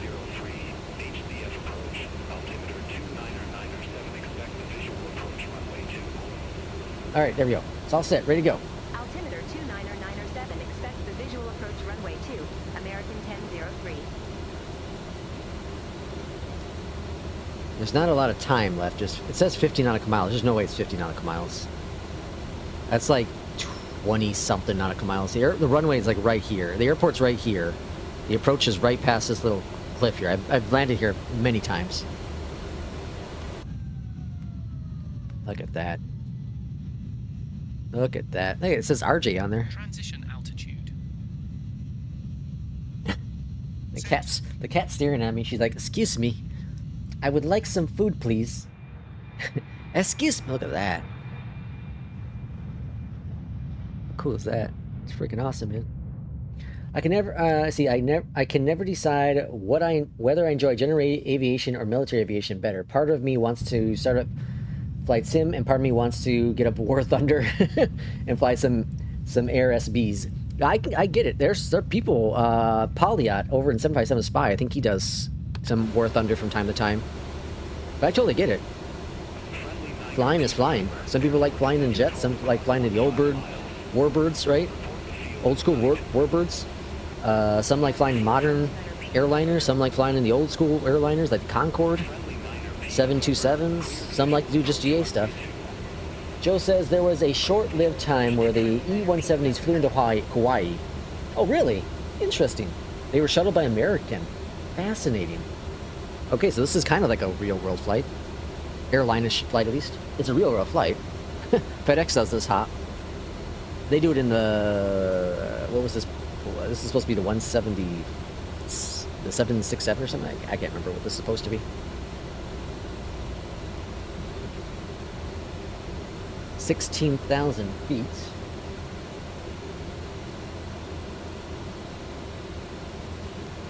Alright, we want to be at 3,000 here. That gives us 14 nautical miles to drop down a lot. I'm going to go ahead and descend a little bit more. Let's do the 18. I think that should be fine. There's that disco here. I bet you if I would have cleared out that disco, we probably would have been alright, but I didn't fully trust it. Ladies and gentlemen, we've started our initial descent. Altimeter here in Hawaii, that's how you say it, was 2997. Choose to fly with us again in the near future. 2997. Ground shortly. Alright, that's set in the box, looking good. And now we can pretty much go into heading mode. I'm going to wait just a little bit longer, but we can probably go into heading mode any second now. I'm a little nervous though. I think we're coming in a little high. I think we're coming in a little high still. I should have started descending earlier. Let's go 2,200 feet. Let's bring out some speed brakes to slow us on down.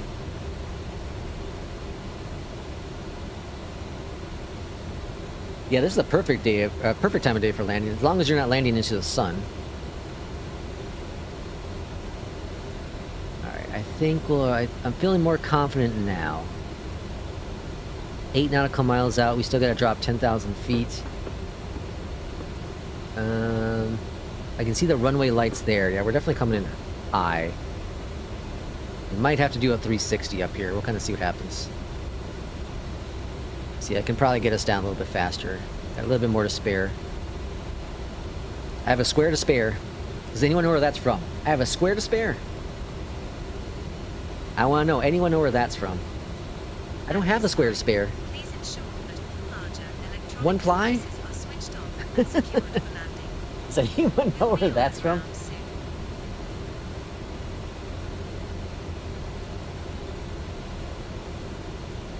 Alright. Now we're looking better. Now I like this descent profile.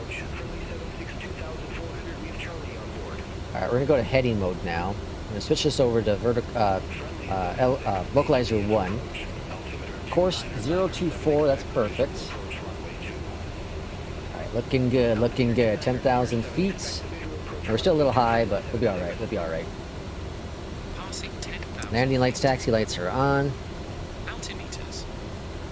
We're supposed to be at 3,000 feet here. We're and then at Tebs, which is over here, 24. Minimums. I'm gonna roll the dice and say we'll be alright. 5. What's the worst that can go wrong? Kubi says good landing, or good luck on landing. Thank you for that. We're gonna need it probably.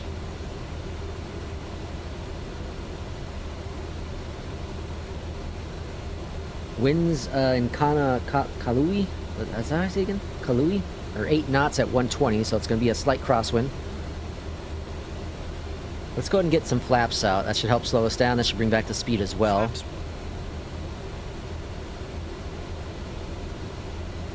Performance. Landing. Landing. Oh, I didn't do this last time. That will be alright. We don't need it. Leave camps 205.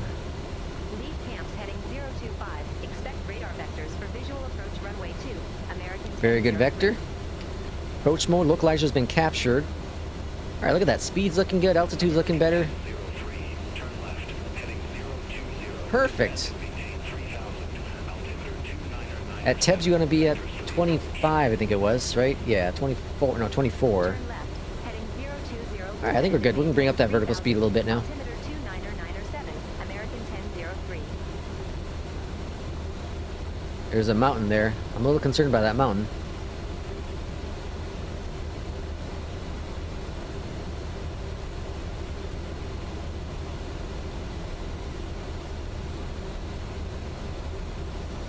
Alright, yeah, we're doing really good in the vertical speed now. We made some good progress. Oh, what are you doing, plane?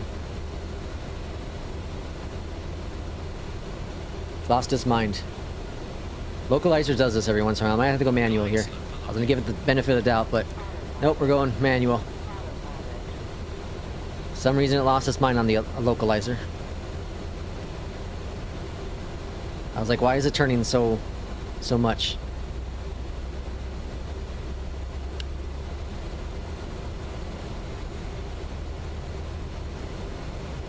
Don't turn this to a mentor pilot video. We won't. We'll be fine. We'll be fine. The plane might have attempted to kill us there, but we'll be alright. We'll be alright. Look at those mountains. That's cool. Yeah, I don't know why it does that. Every once in a while, like, the autopilot, the approach just kind of loses his mind. He is still trying, the flight director's still trying to have us go left.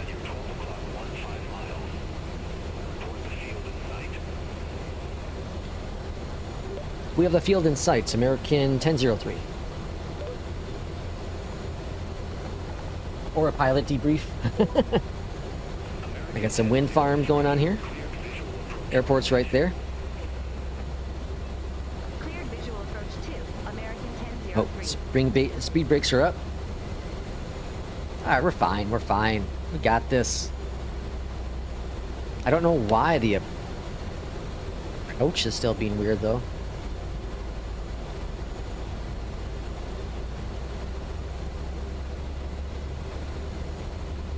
Runway's right there. It says we're low on the approach, which doesn't seem right, because we're supposed to be at 24 at Tibbs. We're at 29 right now. Oh, now they changed. Okay.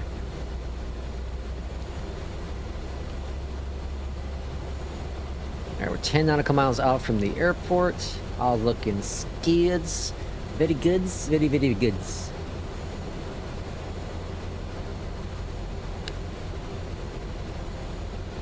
And we got 30 knot headwind right now. Jesus, folks. Jesus. Alright, looking good, looking good. Feeling good, looking good. Hey, did anyone see that Chris Evans is coming back as Captain America in Doomsday? I'm excited. It's gonna be the first Marvel movie I've seen in theaters for a while. Over to tower 118.7. I'm super, super excited. I forgot to talk to my wife about that. It's the reason why she got into like the Marvel stuff was because of Captain America, and she hasn't watched any of it since Endgame. I'm curious how they're gonna do it all. Clear to land, runway 2. Runway 2 clear to land. Alright, we got 1 red, 3 white, I think, which means we're not alright. Gotta get down a little bit more.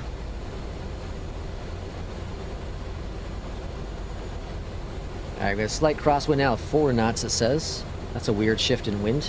I wonder if the mountains are blocking it. Alright, let's go flaps 2. Flaps 2. Doomsday is going to be crazy, yeah. Rather headwind than tailwind. Yeah, for sure. Alright, bringing some of that trim down. Now it says we're high on the approach, although glide slope says we're not that high. Gotta get back on the freaking localizer here. Feels like a lot more wind than 4 knots. Alright, flaps 3. Flaps 3. Gear coming out.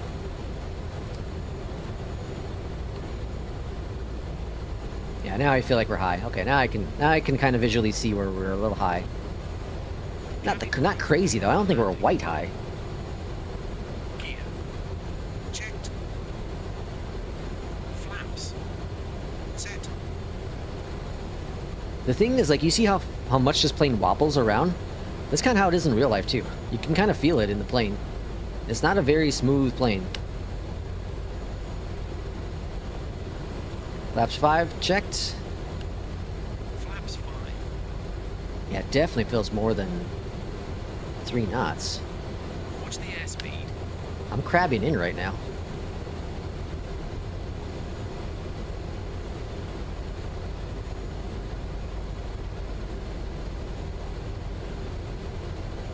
It's not as bouncy like vertically. I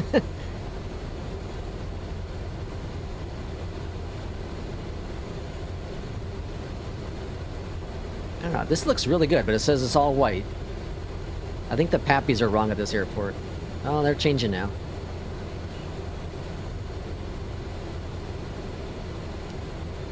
Yeah, that felt really good or looked really good, so I don't know, it seemed weird. Alright, exit to the left here on the landing.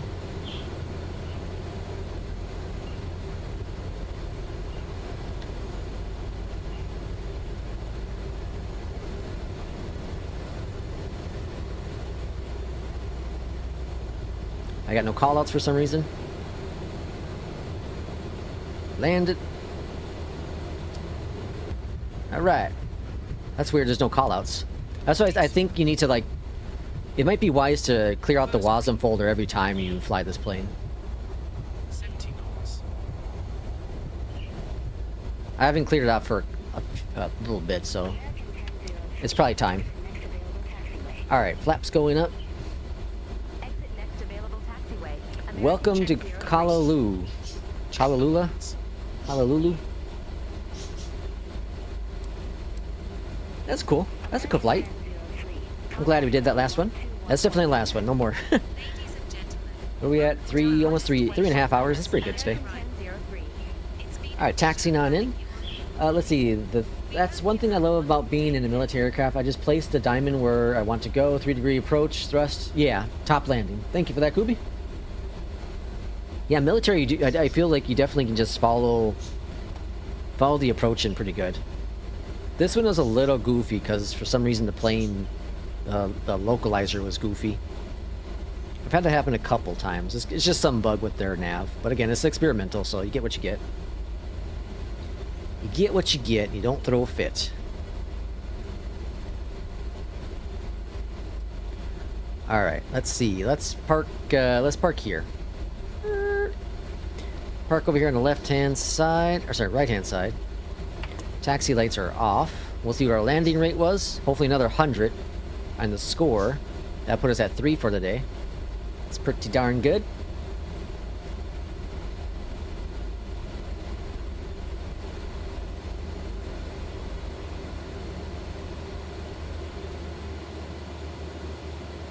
Market break. Over here to the left-hand side, a GPU is connecting.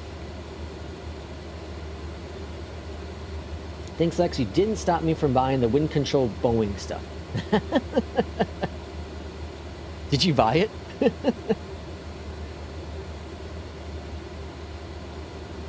I would like to get it. It doesn't really work for my setup. It's so much longer.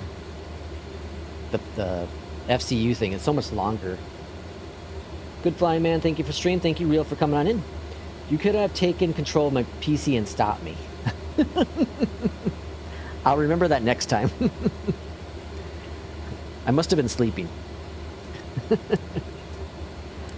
Alright, got that all stopped. Let's check our scores, and we'll call it for the day.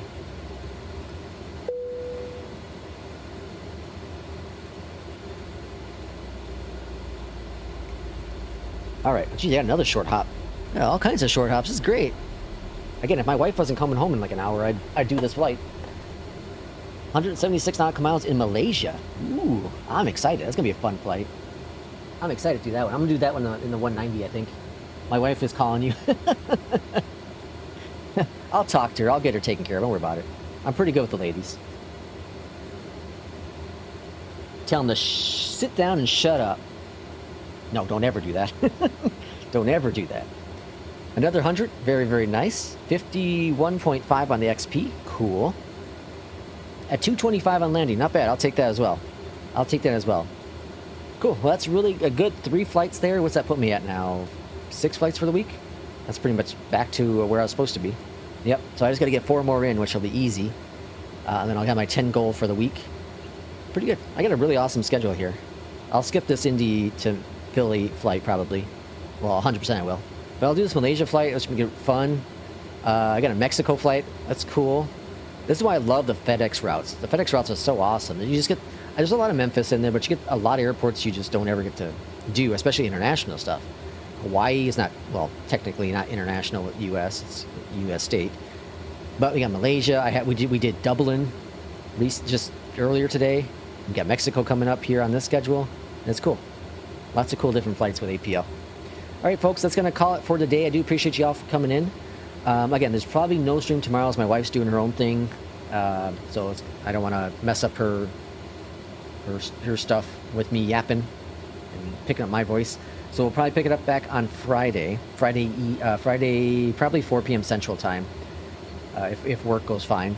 And then we'll do again Saturday night and then probably Sunday morning. That's probably what we'll do for the next couple days. So appreciate y'all coming in. Kubi, thanks for coming in as well. King Bob, Real, P2, Jay, Irishman, Joe. Who else am I missing? There's a few of you others I'm missing. I'm sorry. But thank you all for coming in. Had a blast day. It was really good flights. You know, just enjoy flight simming, man. Just enjoy flight simming. Don't let certain people take you down. Don't let them make you feel that you made a bad choice with the purchase. Fly what you want to fly, and put the rest in the back. You know, forget about the other drama in life. If you don't like a developer, you don't like a developer. You know, it is what it is with that. But if you think their plane's fun, fly their plane. Right? We've had too much drama, especially in the past month here. We have too much drama in the flight sim world. Let's just forget about all that jazz. Have fun flying, because it's a hell of a time to fly. It's a hell of a time to fly. And if you can afford to buy an add-on, if you really want to fly that and do that add-on, just do it, because that's all what matters, man. That's all that matters. So, again, appreciate y'all for coming in. We'll see you for the next stream. Take care, everyone.